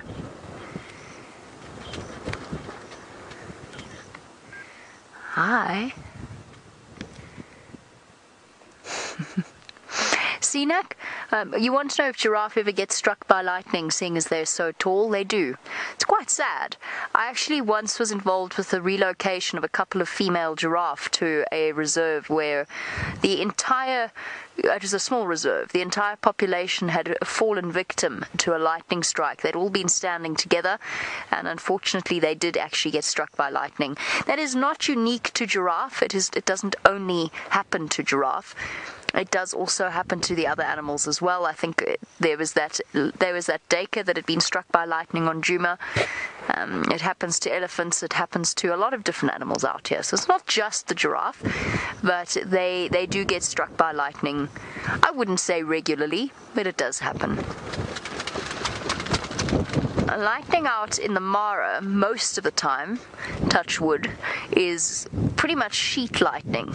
It's not really, you don't get the same really dramatic thunderstorms that you do in South Africa, at least not in this part of Kenya.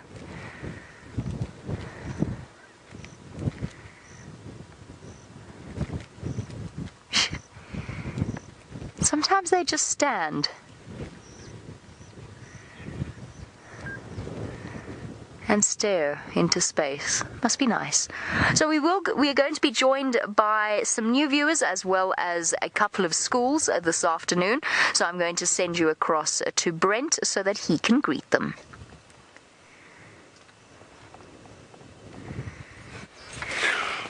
Well, hello and welcome to everyone who's just joining us. And, oh, the lions growling at each other. And a big welcome to all our schools today. We've had a really exciting afternoon so far. My name is Brent Smith. I have Archie on camera, and we managed to follow these lions hunting the buffalo a little bit earlier. They managed to bring down a big, probably about 800 kilogram, so over 1,600 pound buffalo bull, and it was very, very traumatic and exciting at the same time to watch this hunt unfold. Now the lions are busy getting down to the nitty-gritty of eating their hard-earned catch. One of the lionesses got wounded. She took a horn into the skin next to her throat. It doesn't look too bad. It looks quite bad from our point of view at the moment, but it looks like just a flesh wound. But let's just move around a little bit so we can see what the lions are up to. So they managed to bring down this buffalo in some very long grass. So there's one adult male. Let's have a quick look here. There's one adult male, 3 lionesses and 2 young males, and there they all are munching on their buffalo. Now for our schools, I can't wait to hear all your questions about Africa and what's going on, but in the meantime, let's go send you across to the tallest mammal in Africa. I have got lots of the tallest mammals of Africa to show you, but I do want to quickly say hello to the students who have joined us this afternoon. It's wonderful to have you on board. I promise we're going to look more at the giraffe in a moment, but I just want to quickly introduce myself. My name is Jamie, and this afternoon Adrian is on camera with me. In other words, Adrian is the person who's actually bringing you these amazing images. I just talk about them and drive the car. So we are sitting with a herd of Maasai giraffe, and that is a different species. That is the species that occurs here in this part of Kenya, in the Masai Mara. And what we've got is a really big male. He's the guy walking at the back, and he's walking to a group of females. Now, the question for all of you is, how many of you know what you call a herd of giraffe? What is the collective noun for giraffe? It's one of my favorite words, so I want to see if you can maybe guess what it is.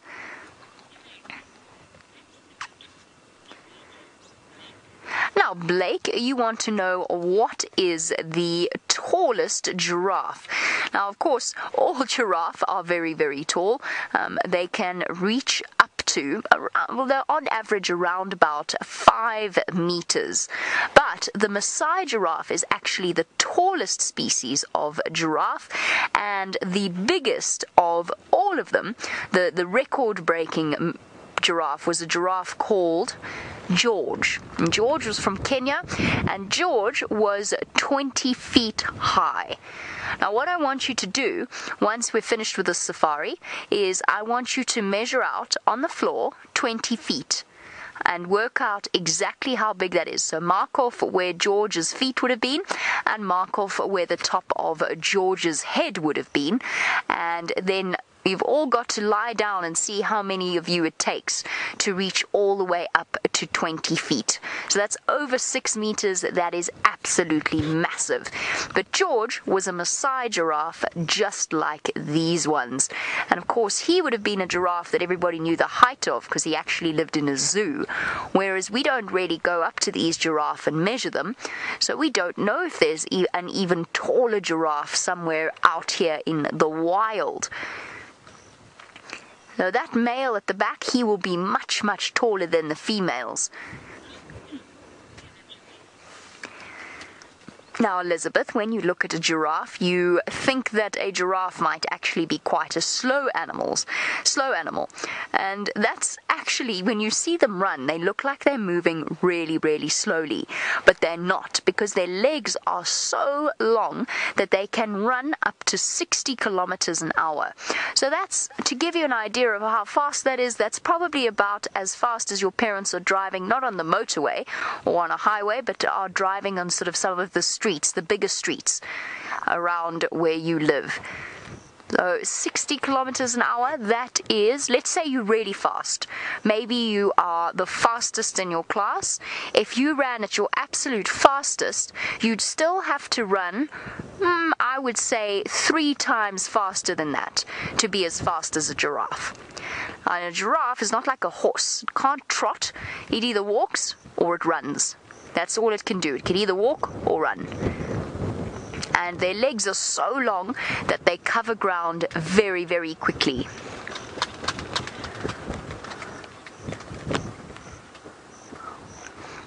Now here's an interesting story, Luke. Now Luke is wondering about how long a baby giraffe's neck is. Now, when a baby giraffe is first born, here's why I say it's so interesting. It doesn't look exactly like the adults.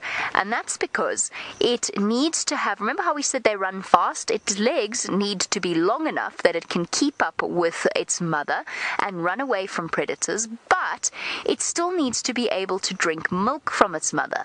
And what that means is that baby giraffe actually have quite short necks. They look odd. They look disproportionate. So it doesn't quite look like a normal giraffe or a giraffe, but smaller. They've got quite short necks, and probably the longest that a baby giraffe's neck would be just over a meter, or just over 3 feet. Maybe let's say up to about 4 feet or 5 feet. So their necks look very strange. But a baby giraffe, remember, is actually quite a big animal.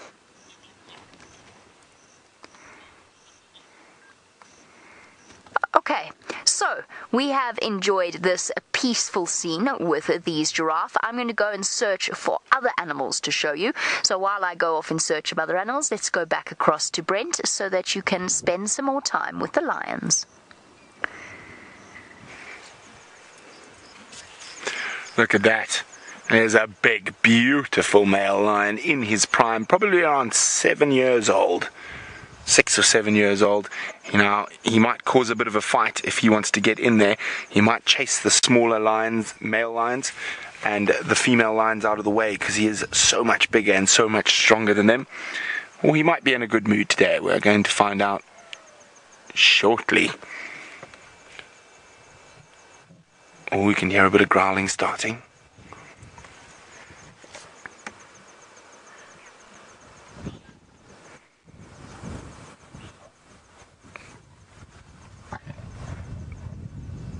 Here we go. See, he's big. He just moves his way in there.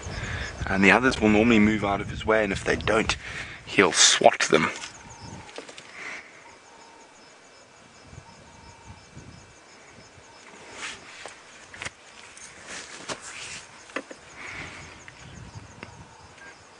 Jaslyn is wondering, why do animals eat other animals? Well, that's what they're designed to do. Buffalo is natural prey for the lions. And think about human beings. Human beings eat other animals too. We eat cows, we eat deer, antelope, chickens, birds. So it is nature. And in nature, animals eat other animals.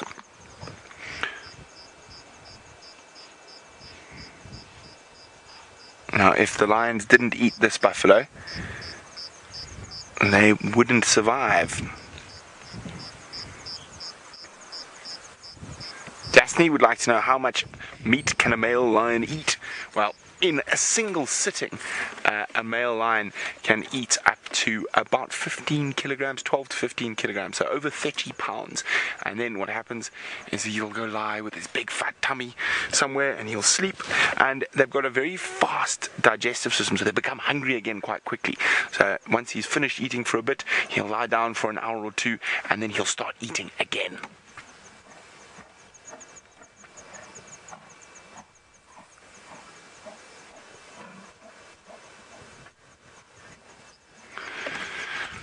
Ella is wondering, why do lions hunt animals that are bigger than them? Well, Ella, because there are, as I said, there are, how many lions we got here? 3 females, 2 young males, so we got 6 lions. So a small animal that's smaller than the lions wouldn't be able to feed all of these lions. But a big buffalo like this will feed all of them for the next 2 or 3 days.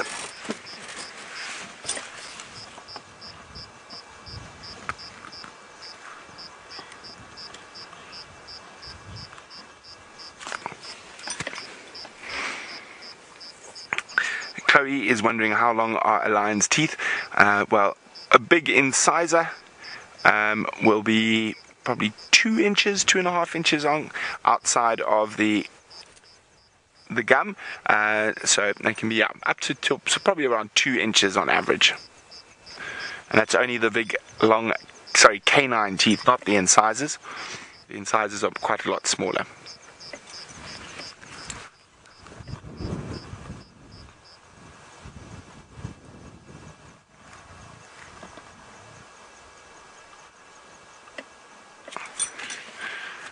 Samurai would like to know what else lions eat.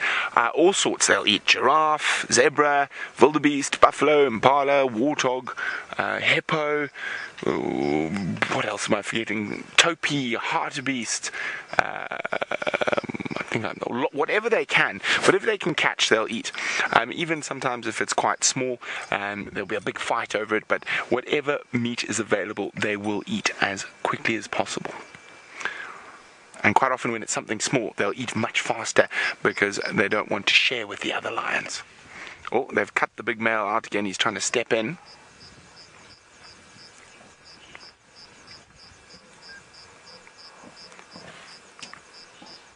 No, he's not that interested. So while we wait here to see what happens next, Jamie's got an animal that the lions don't eat very often.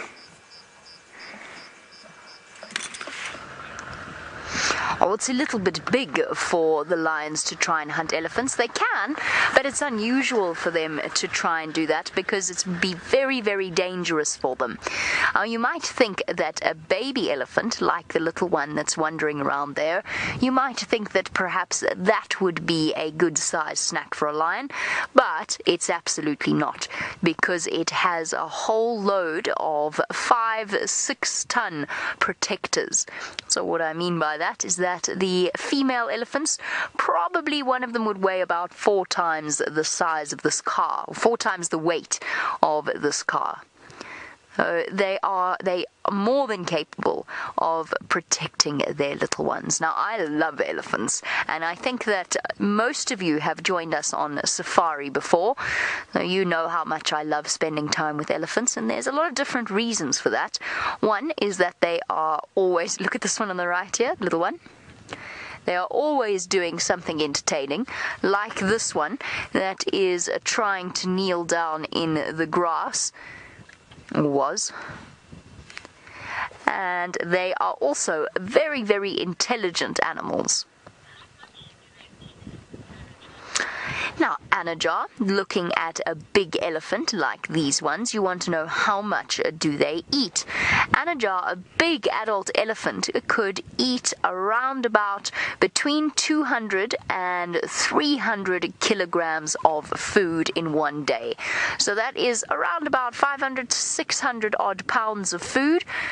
Let's think how much that would have to be. That's probably more food than you would eat, certainly in a month, almost, possibly even longer than that. I'm trying to think how much food we eat. Definitely a lot less than an elephant. And that is every single day. That is a lot of food. Our grocery bills would be exorbitant if we had to eat as much as an elephant eats. But that's why it's a good thing that elephants are herbivores, because it means that although they eat lots and lots of grass and sometimes leaves and trees and fruit, even though they eat lots of it, there's still lots more. So an elephant couldn't possibly eat all of the food that's around here. And this is a very little elephant, so it's definitely not going to eat all of that food. Right, so we see lots of similar creatures both here in Kenya and in South Africa. So what we're going to do is we're going to send you all the way across to a different part of the African continent to look at an elephant with Scott. Hello everyone, and a special welcome to the 3 schools, Providence, Lincoln and 3 Oaks Elementaries, who are joining us for their first time. And my name's Scott, and I'm teamed up with VM on camera. As you can see, we've got an elephant, just a big lone bull, who's snoozing in the midday sun. It's still very, very hot, and he is just taking it easy. And a good sign of that is the way he's resting his trunk over his tusk. Elephants like to do that when they're relaxing, especially the big old boys like this guy. And you guys will notice that the area here is quite different to where you were with Brent and Jamie. We are in a different country, right at the bottom tip of Africa, and there's lots of bushes here. So it makes our lives a little bit more difficult to find animals than it is up in the Mara, because there's more places for them to hide. But I like that. It's quite exciting not knowing even where big animals like this could be. We only saw them when we were very, very close. So he's relaxing under a marula tree, and I am guessing that he's been feeding on the fruits from this tree before he decided to have a snooze. It is one of their favorite food, the fruits of this tree, and they are in full fruit at the moment.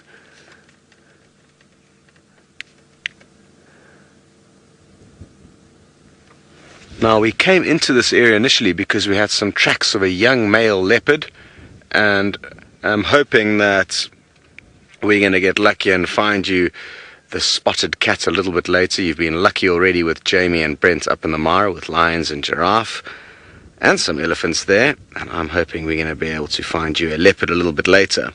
Alex, you would like to know how long do elephants' tusks get? Well, it all depends on the individual elephants. There's no set sizes, and just like in your class, you'll have some people that are big and some people that are small, and everyone's a slightly different shape and design. The same is for the elephants and their tusks. This guy's got beautiful tusks, but they're not very long. Some elephants' tusks are so long that they touch the ground when the elephant's walking, and they have to hold their head up high. And if an elephant like that was needing to take a snooze now, he just blew some cool dust up all over his body, probably to chase some flies off. And Matilda and Tyson, you guys would like to know, how long do elephants live?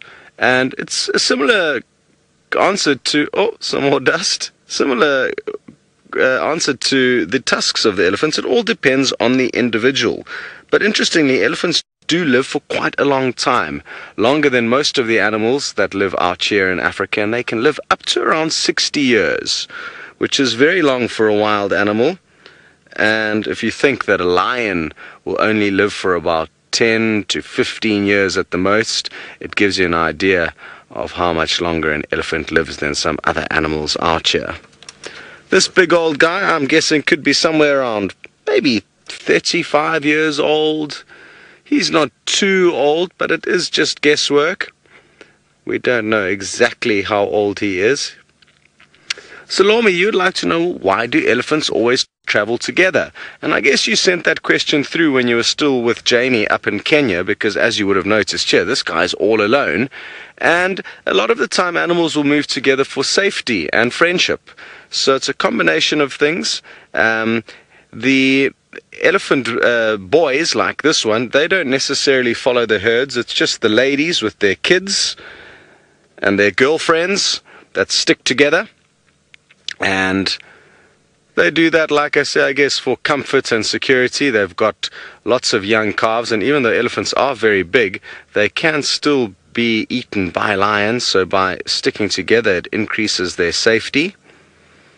And even the boys, like this one, sometimes move together with a few other boys, not as big of a herd as with the girls. And it's probably just for, somebody to talk to, somebody to spend their time with. But there's no set rules out here in Mother Nature, and even though there is kind of general behavior that we get to see the animals doing, it does vary. And I like to always think about us as humans when asking and answering questions about animals, because even us humans are all different. Some of us like certain sweets, and others like vegetables, and other people like other things. Some people like pizza, some people don't. And it's the same with wild animals. They all have their own individual personality. Now, some of you would like to know, how is it that elephants defend themselves? Well, being the largest animal out here in Africa, they use their size and their tusks to create any kind of dominance that they need to in chasing off other animals. And usually not many animals get in the way of elephants because, of course, they are just so much bigger than most other animals. Hippos are, a big hippo is half the size of an elephant, and that's probably the next biggest animal after the elephants. But they will use their tusks, they'll use their trunks, they'll use their feet, and they can be very, very aggressive when they want to be. So even though he's nice and sleepy now... Oh, is he going to shake the tree for us? I think we're going to get lucky. He's going to listen carefully. Is he just scratching his nose? I was hoping he was going to try and shake the fruits off this tree. But it looks like he may just have something that he would like to scratch. Does he have a little bit of a wound on his trunk there? I wonder if he's got a little wound on his trunk. I can't... Yeah, he does. Oh, shame. He's got a bit of an injury on his trunk, and I wonder what that's from. Maybe fighting with another elephant bull. Maybe his trunk got pinched between his tusks and the elephant's and his opponent's tusk as well. How bizarre is this, him resting his tusk up like that? I wonder if it's helping to soothe the pain of that injury. It doesn't look too bad. And wild animals are far tougher than we are when it comes to recovering from injuries. They don't have any doctors or special cream that they can put onto their wounds. And he's also throwing dust onto it to try and keep the flies away. So that's exactly what's going on there. Fascinating. So that's his special medicine to keep the flies away. Shame, and now he's giving himself a big old scratch and the whole tree shaking while he does that. Imagine being so big and powerful that you could shake a tree this big. Okay, very good. We're going to spend a little bit longer with this relaxed big old boy and send you all the way back up to Kenya. It's 1,600 miles away from here, so it'll take you the best part of a day to drive there, a full day to drive there, if the roads were good, which they are not. Anyway, over to Brent. Well, thanks, Scotty D. So, some of the lions have decided it's time for a bit of rest rather than eating. So those young boys gorged themselves quite quickly. I think it won't be too long till they're on the munch again. But there's still one young boy, that lioness who picked up the injury during the hunt, and the big boy are still munching away. There we go. You can see that injury now that it stopped bleeding. It's not looking nearly as serious as it was a little while ago. As I said, it looks like more of a flesh wound than anything else.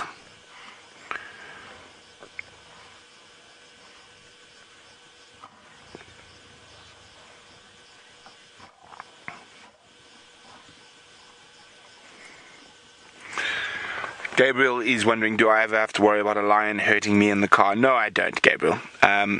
The lions don't see the car as a natural threat. They don't actually see the people in the car where we're sitting. So, but there's a big sort of smelly thing that smells like diesel. What's behind us there? No, nothing I saw. One of the lions walked off, I think, to go have a drink. So I'm wondering when it's going to come back. One of the little boys. Oh no, he's back. He must have snuck back in. So no, we're not in danger here. And as also you've got to, if the only way to become in danger here is if I was to sort of try chase the lions away from their meal or drive too close to them. So I'm keeping a respectful distance. Oh, look, you can see that wound on that lioness now as she's feeding. So that happened during this hunt. There's another lioness getting up as well.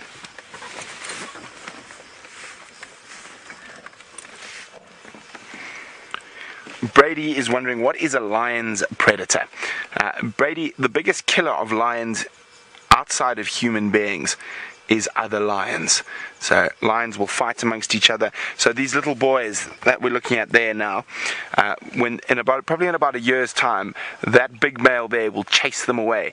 And as they move through different areas while they grow up and get bigger and try find their own place, the other lions will try kill them as they move. So the biggest threat to lions is other lions. Occasionally hyenas will kill an injured lion, but unusual that lion will have to be sick or injured for hyenas to actually be able to kill them. But lion cubs have a lot of predators when they are left alone, when the females go out to try go hunting.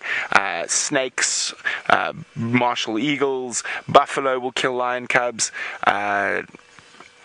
Other lions, leopards, hyenas will all kill little cubs if given the opportunity. Oh, there's the big boy. He might go have a little snooze, or is he just trying to find a new spot to feed on this buffalo?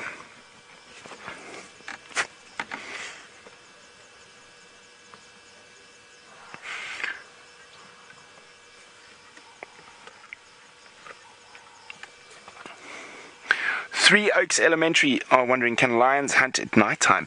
Well, Three Oaks, they actually prefer hunting at night. This pride was very, very hungry today, and so they were hunting during the day. All of the big cats are opportunistic, so they'll hunt day or night, but normally lions hunt more at night than during the day, and their nighttime vision is about 8 times better than ours. Isn't that incredible? So they can actually see quite a lot in the dark where we can't. Now, as I said, this time of the year, the lions are normally hunting something not nearly as big as this, but Jamie's found some of them, and hopefully for those little creatures, the lions aren't around.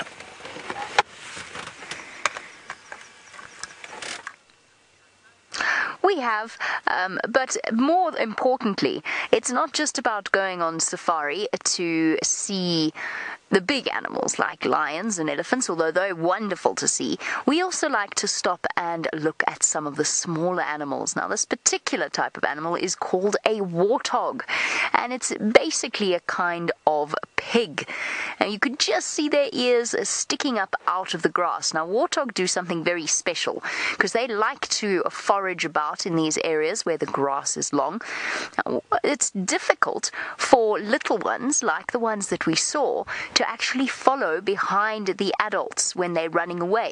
So what the adults do is they stick their tails up in the air, just like that. There we go. So that the little piglets can follow them through the long grass without getting lost and without finding themselves somewhere dangerous.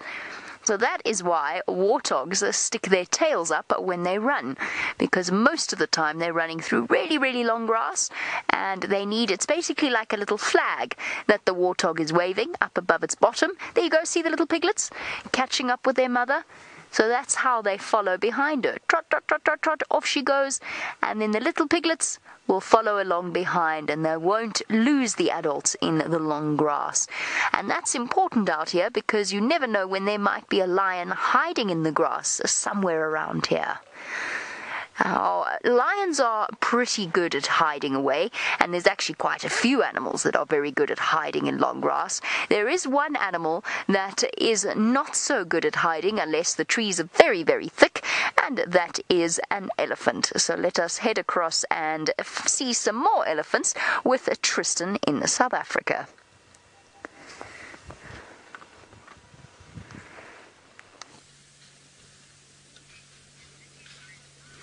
Well, what an exciting afternoon it's been so far, and we've got more big elephants to show you. So Scott had one, and we have now got a whole big grouping together, which is all very, very exciting.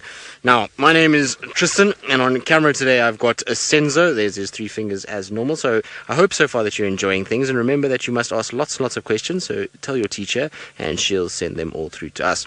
Now, these elephants that are here, you can see that they are very dark in coloration. They almost look like they're black, and the reason why that is because they have just come from a swim. They went to a waterhole that's not too far away, and they would have sprayed themselves with water, and they would have gone inside to try and cool themselves down. You can see that it is a sunny, bright day out here, and it is quite hot in the sun, which means that these elephants, unfortunately, because they're so big, they get very warm very, very quickly. And so what's happening is that they have gone and swam, and now they've come out, and they are starting to flap their ears a lot, and that's because they're all just trying to help with this cooling process. The more they flap their ears, the cooler they're going to get, and the reason why is that there is a few veins that sit on the back, or blood vessels that sit on the back of the ears, and those blood vessels carry all the blood for the elephant around its body. And so when they flap their ears, they're pulling wind over those blood vessels, and they cool that blood down, and they make it a situation where it's kind of is like an aircon or an air conditioning unit for the elephant, and it helps to keep the blood nice and cool. So it's a very important thing for an elephant to have. They need to have those ears that big to help cope with the African sun. When they wet them, it just makes it that much easier to cool down. Now, Rihanna, you're wondering if any animals eat elephants. Well, yes, there are a few animals that will eat elephants. So, Brent's lions up in the Mara, those animals would be capable of taking a elephant, but it's very dangerous for any animal to hunt elephants. So you find that even though the lions can grab them, they try not to, because there's much easier things to hunt like buffalo. They can be much safer hunting those than these big elephants. And so when they do hunt elephants, if they have to, it's normally because they can't find any other food, and if they find a sick young elephant, then they go after them. The other animals that will go after elephants is hyenas, and then sometimes if there's a really small baby elephant that's struggling to stand a little bit, then a leopard might go after them as well. So, Logan, you're wondering how do elephants sleep and for how long? Well, Logan, most of the time elephants can sleep standing up. So they'll just kind of walk up to a tree, put their head against a tree and just have a little rest. The little baby ones, like this young elephant that you see here, they'll sometimes lie down and sleep on their side like we would lie down and sleep. And they normally sleep for short periods of time. It's normally sort of 15 to 20 minutes that they'll sleep for, and then they're up and moving, and then again for 15, 20 minutes. And so that's how they kind of go, is they're just short little spells of sleeping as they try and kind of rest throughout the day. But they don't sleep for very long like us. They don't sleep like we do for, an 8-hour period. They'll have short little periods that they sleep, then they go feed and go and drink, and then they'll sleep again, and then feed and drink and sleep, and so it just kind of rolls through. Sophia, you're wondering how long an elephant's trunk is. Well, the elephant's trunk on a fully grown male can get as long as 7 feet. So that's very tall. It's very, very big. It's much bigger than what I am if I'm standing up. And so it's very long. And it's so useful because the elephant, you can see its mouth is far from the ground. And so because it eats grasses and fruits and all kinds of other things, it needs its trunk to be able to reach down to get food as well as water. At the end of the day, they need lots of water. And so they'll also have to use that to suck up water like a big long straw. So very clever to have a long nose like that. It certainly helps them. It also helps them to be able to smell what's going on around and make sure that they can keep safe from lions and hyenas and all these predators that we've been talking about.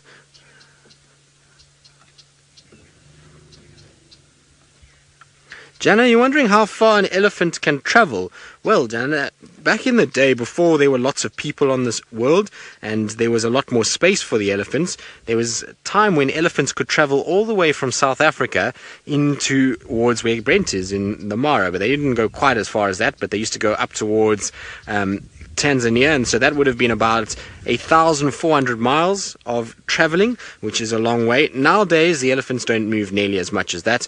These elephants that we see here in South Africa, they can move in an area that is 8 million acres. So that gives you an idea of how big it is. It's bigger than Netherlands or Holland, and so it's bigger than a whole country, and they move around in there. And some herds will go from north to south, some males will go from north to south, east to west. They just travel the whole area looking for food, particularly when it's this time of the year when there's lots of different plants that are flowering and producing fruit.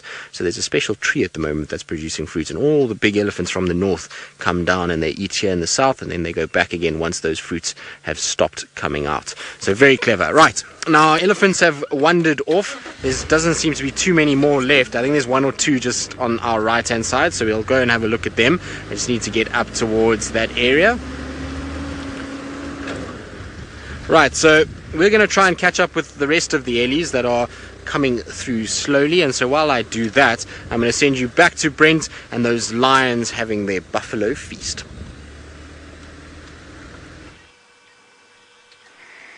Well, they are still feasting. Quite a few of them have headed off now to have a drink. So we've only got 2 on the carcass and 1 hiding in the long grass.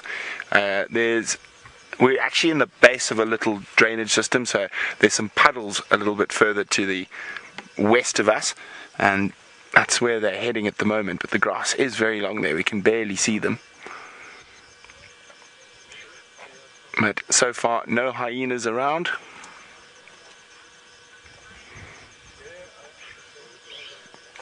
Shayna is wondering, why are the lions breathing so fast or so heavily? Well, Shayna, it's due to the fact that they're eating meat and they gorge themselves quite often. So the digestive process causes them to pant heavily because it causes heat. Now, they're unable to sweat like human beings do, so that's how they cool down. It's by breathing heavily and fast. So what they do is they take the air that they're breathing in, which is cooler, over the blood vessels in their mouth and on their tongue. That cools them down and it sends cooler blood back through the rest of the body. Okay, I'm going to go see if we can see where those lions are drinking.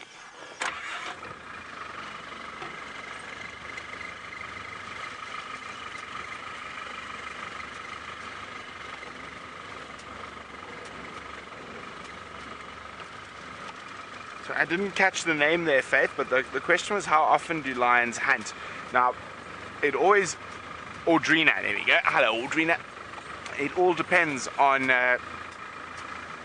very much on what they catch. So when they've caught something big like this buffalo, they're probably not going to have to hunt again for another 4 or so days. But if they caught something small like a warthog, they'd have to hunt again probably tomorrow. Now, just for those of you who don't believe, this is 100% live coming to you from the Masai Mara in Kenya. There, the rest of the lions. As I said, there's a couple of little spots of water here. I don't think we're going to be able to get a view of them drinking just due to the grass.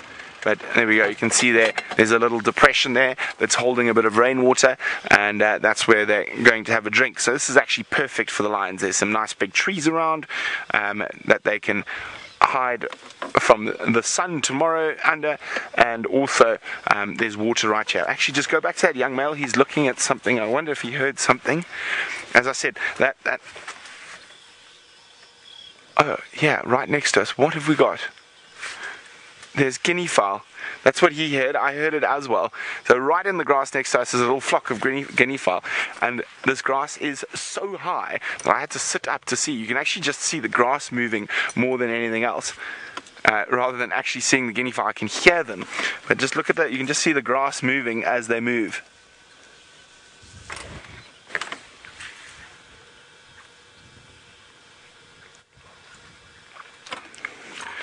Okay.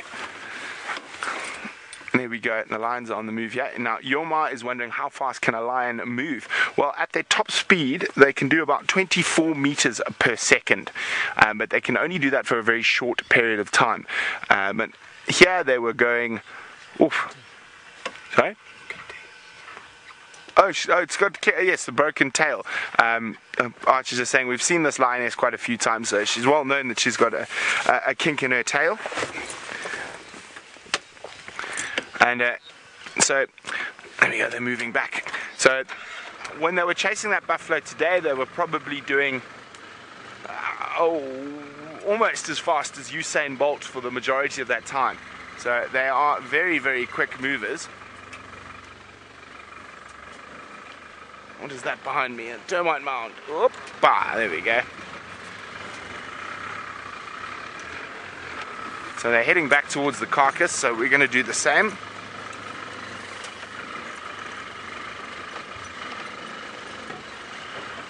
Now, Liam is wondering how far a lion can hear prey from a considerable distance, but often they will only really go at it when it's quite close.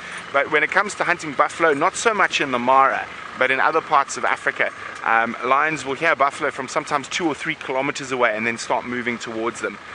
So yes, they can hear prey from quite a distance away.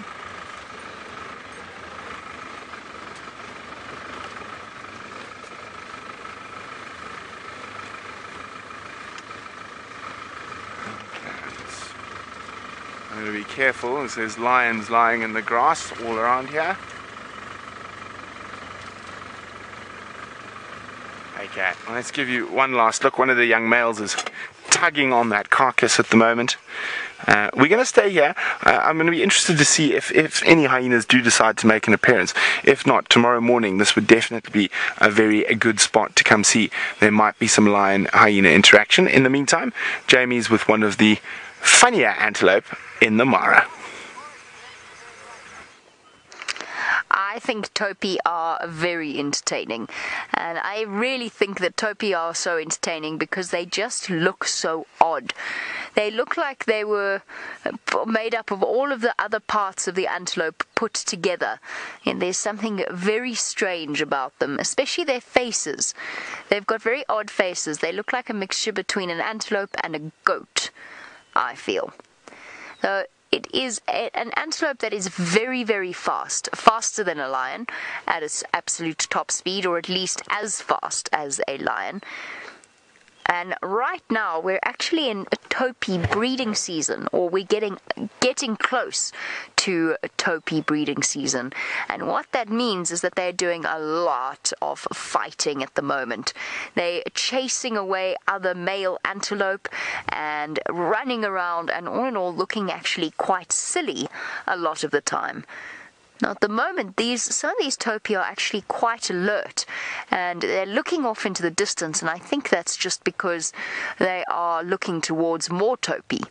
So I think they're looking for a fight. And in Topi, even the females sometimes fight with other females over the males. Usually with most antelope, it's the other way around. Most antelope, it's the males fighting other males. But in Topi, it is the males fighting the males and the females fighting the females.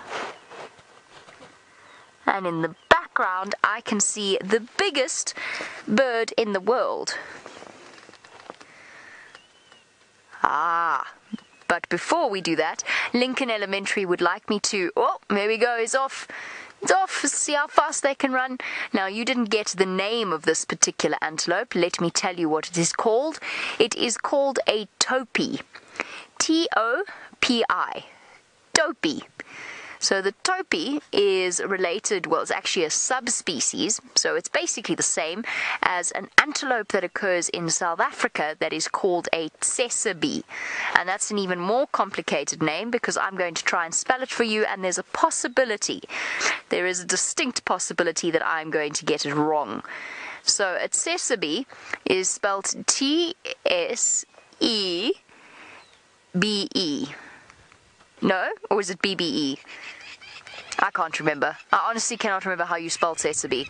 But a Sabi and a Topi are basically just two of the same antelope that look different in different parts of the continent.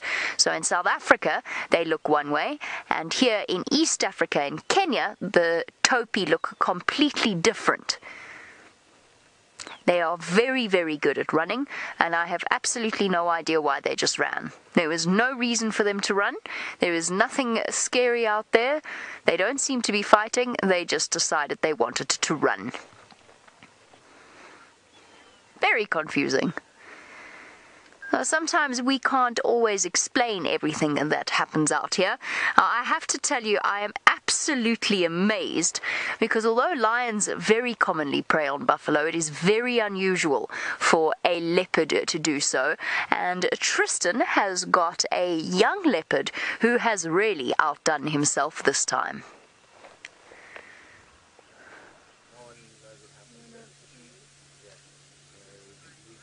It is indeed, Jamie. We are being spoilt, and well, not if you're a buffalo, actually. It's a very bad day if you are a buffalo, because between the lions in Kenya and the leopards here in South Africa, they've both managed to get themselves a buffalo meal. Now, it is very unusual, like Jamie says, because buffalo are generally very, very big and very strong. And so what this leopard has done is he's managed to find himself a young buffalo. Now, this buffalo probably was only a few days old and was part of the herd, and you might have found that the herd moved and this little buffalo was still kind of sitting, and it wasn't really used to what was going on just yet. It didn't really know what was happening, and this leopard saw the opportunity and ran in and grabbed this little baby buffalo. And it's an incredible thing because this leopard himself is still very young. He's not an old leopard at all. He's only now just gone over 2 years, and so for him to catch a buffalo is very, very special indeed. So he's done incredibly well to be able to find a buffalo meal, and he's certainly going to get lots and lots of good nutrients from it. Now, he's a lucky, well, not a lucky fella, he is a very good hunter already. Even though he's only 2 years old, he's already proved himself to be an animal that can find food quite easily. Normally leopards will only go from their mother at around this age, and they're still very inexperienced. But because his mother left him a little bit early, he was orphaned at a year old, he's had to learn very quickly how to hunt. And so the last year he's been practicing hunting, and he's obviously managed to perfect it, because he's able to bring down even big carcasses like this buffalo. And you see, look at him eating. You hear him crunching. So every now and then he's crunching down on the bones, and the reason why he's stopping and just looking is because there was an elephant that walked past in the distance, so he's just watching the elephant. I'm going to try and just move us a little bit so we can get a better view, and it's all very exciting. Now, a leopard is one of the most special animals to see here, so I'm just going to get us one last view, because I know that it's almost time for all of you to carry on with your school day. So I'm going to give you one last view of the leopard before we say goodbye to all of you. And like I say, hopefully you have enjoyed being on safari with us, and that you enjoyed the lions and the buffalo and the elephants, and now, well, a leopard too. You've been very spoiled this afternoon. Not every day that this all happens so quickly, and so I hope, like I say, that you have a very good day at school, and that you don't get too much homework, and that you're able to have lots of fun playing during the day. But from all of us at Safari Live, it's been an absolute pleasure, and we will see you guys hopefully on the next time you join us for a school safari.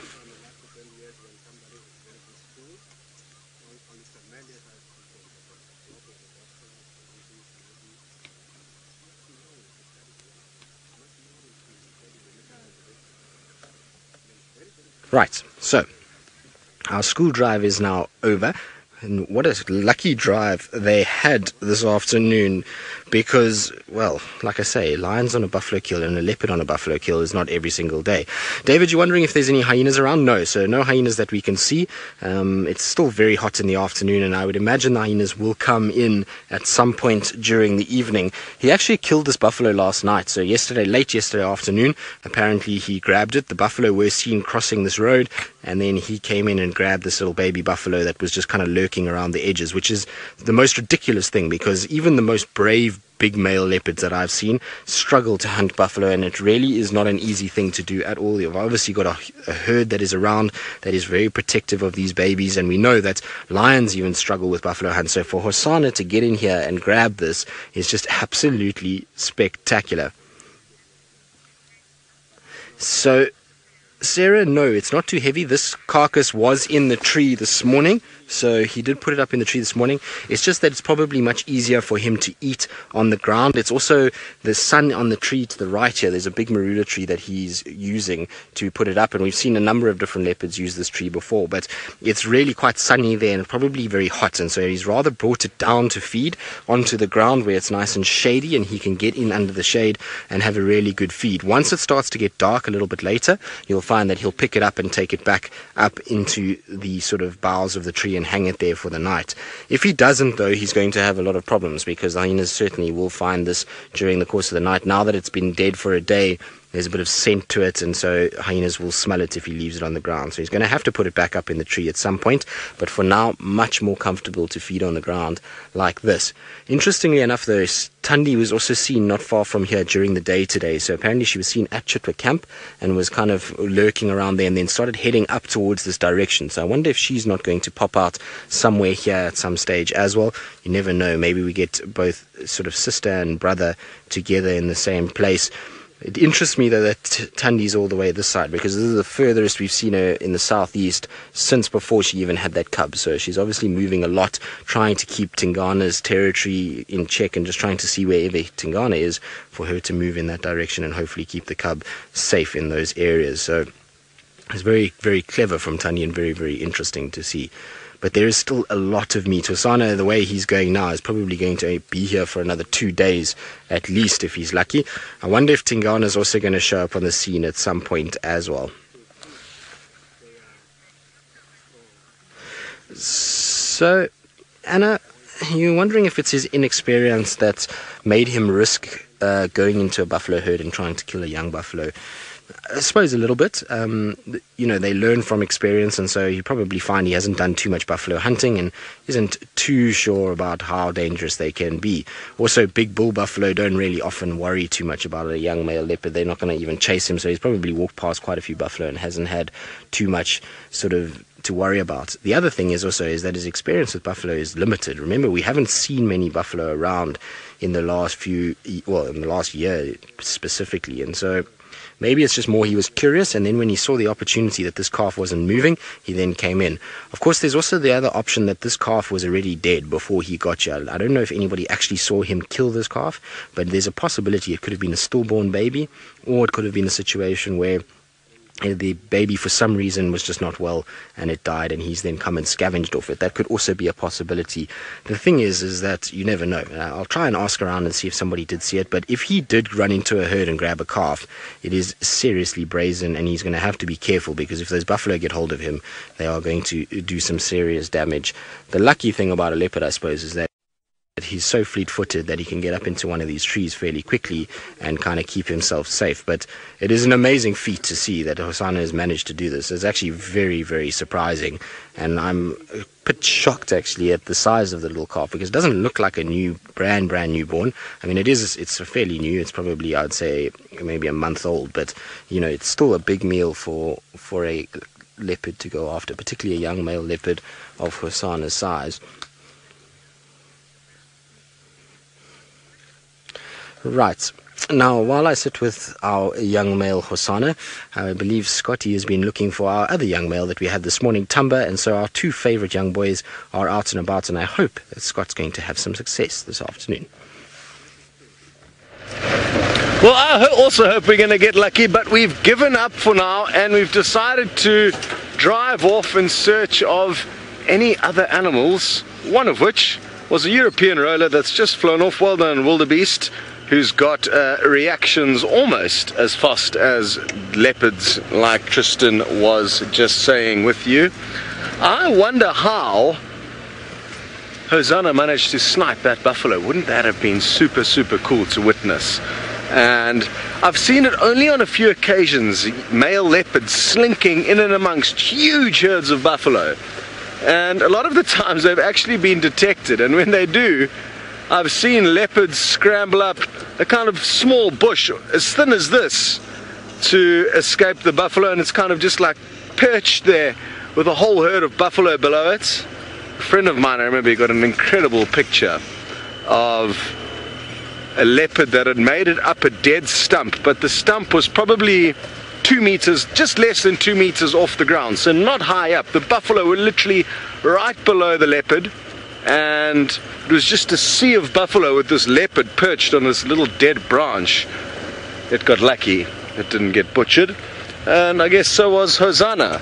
So not much fortune for the baby buffalo, but some fortune for one of our favorite young males. Now, we decided to move out of that general area where we had Tumba's tracks and move back into the area a little bit later on, once it's cooled off, and hopefully once Tumba's moved a little bit. We're not too sure where he could have ended up. Crazy Legs, you would like to know if Hosana would be able to hold his own against the Hukumuri male. I don't think so. I think Hosana would get schooled by a male of Hukumuri's size and also his experience. You know, we mustn't forget, as impressive as Hosana may look, he's not nearly as experienced as, or big, as a male like Hukumuri, who's probably twice the age, if not a little bit older than young Hosana. I mean, another thing is, sadly, I don't know how much time any of us have really actually got to spend with male leopards when they are interacting with one another. And I'd be very interested to see how older males will treat younger males, because they probably know that there's not too much of a threat then, unless a young male's really stupid.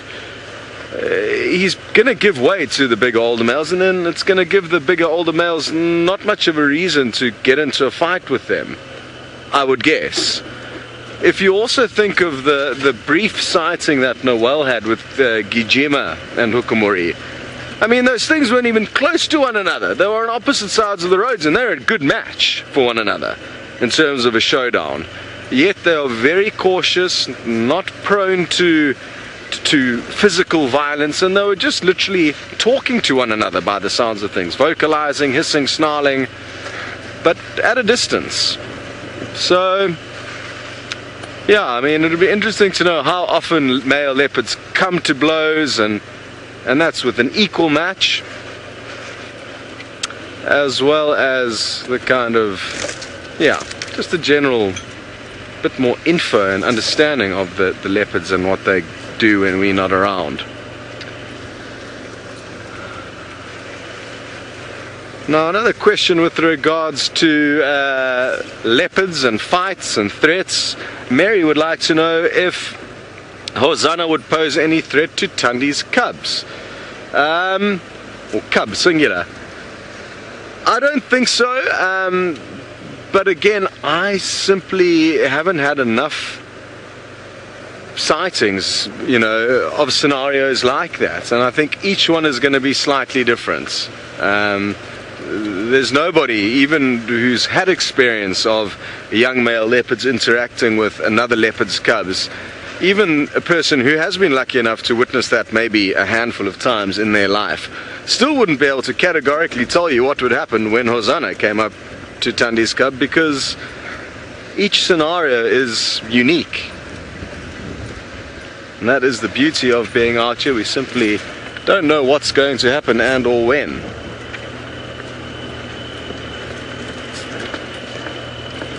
And again, I always like to try and relate all these questions back to us as a species, because if I asked you, Mary, what would happen if a man came across a single woman with a child, would he be willing to marry her or not? Or, you know what I mean? I mean, there's just a million different variables judging on all of the individuals involved, the husband, the wife, and the child. And the same thing is applicable out here. Very good. Well, we'll hopefully be at the Buffelshoek waterhole shortly, where maybe we'll find some leopards fighting. I doubt it though, but maybe we'll get lucky. I've never seen leopards fighting in my entire career, neither boy nor girls. And while we continue on to the waterhole in hope of finding something quenching their thirst, we are going to send you off to one of the others.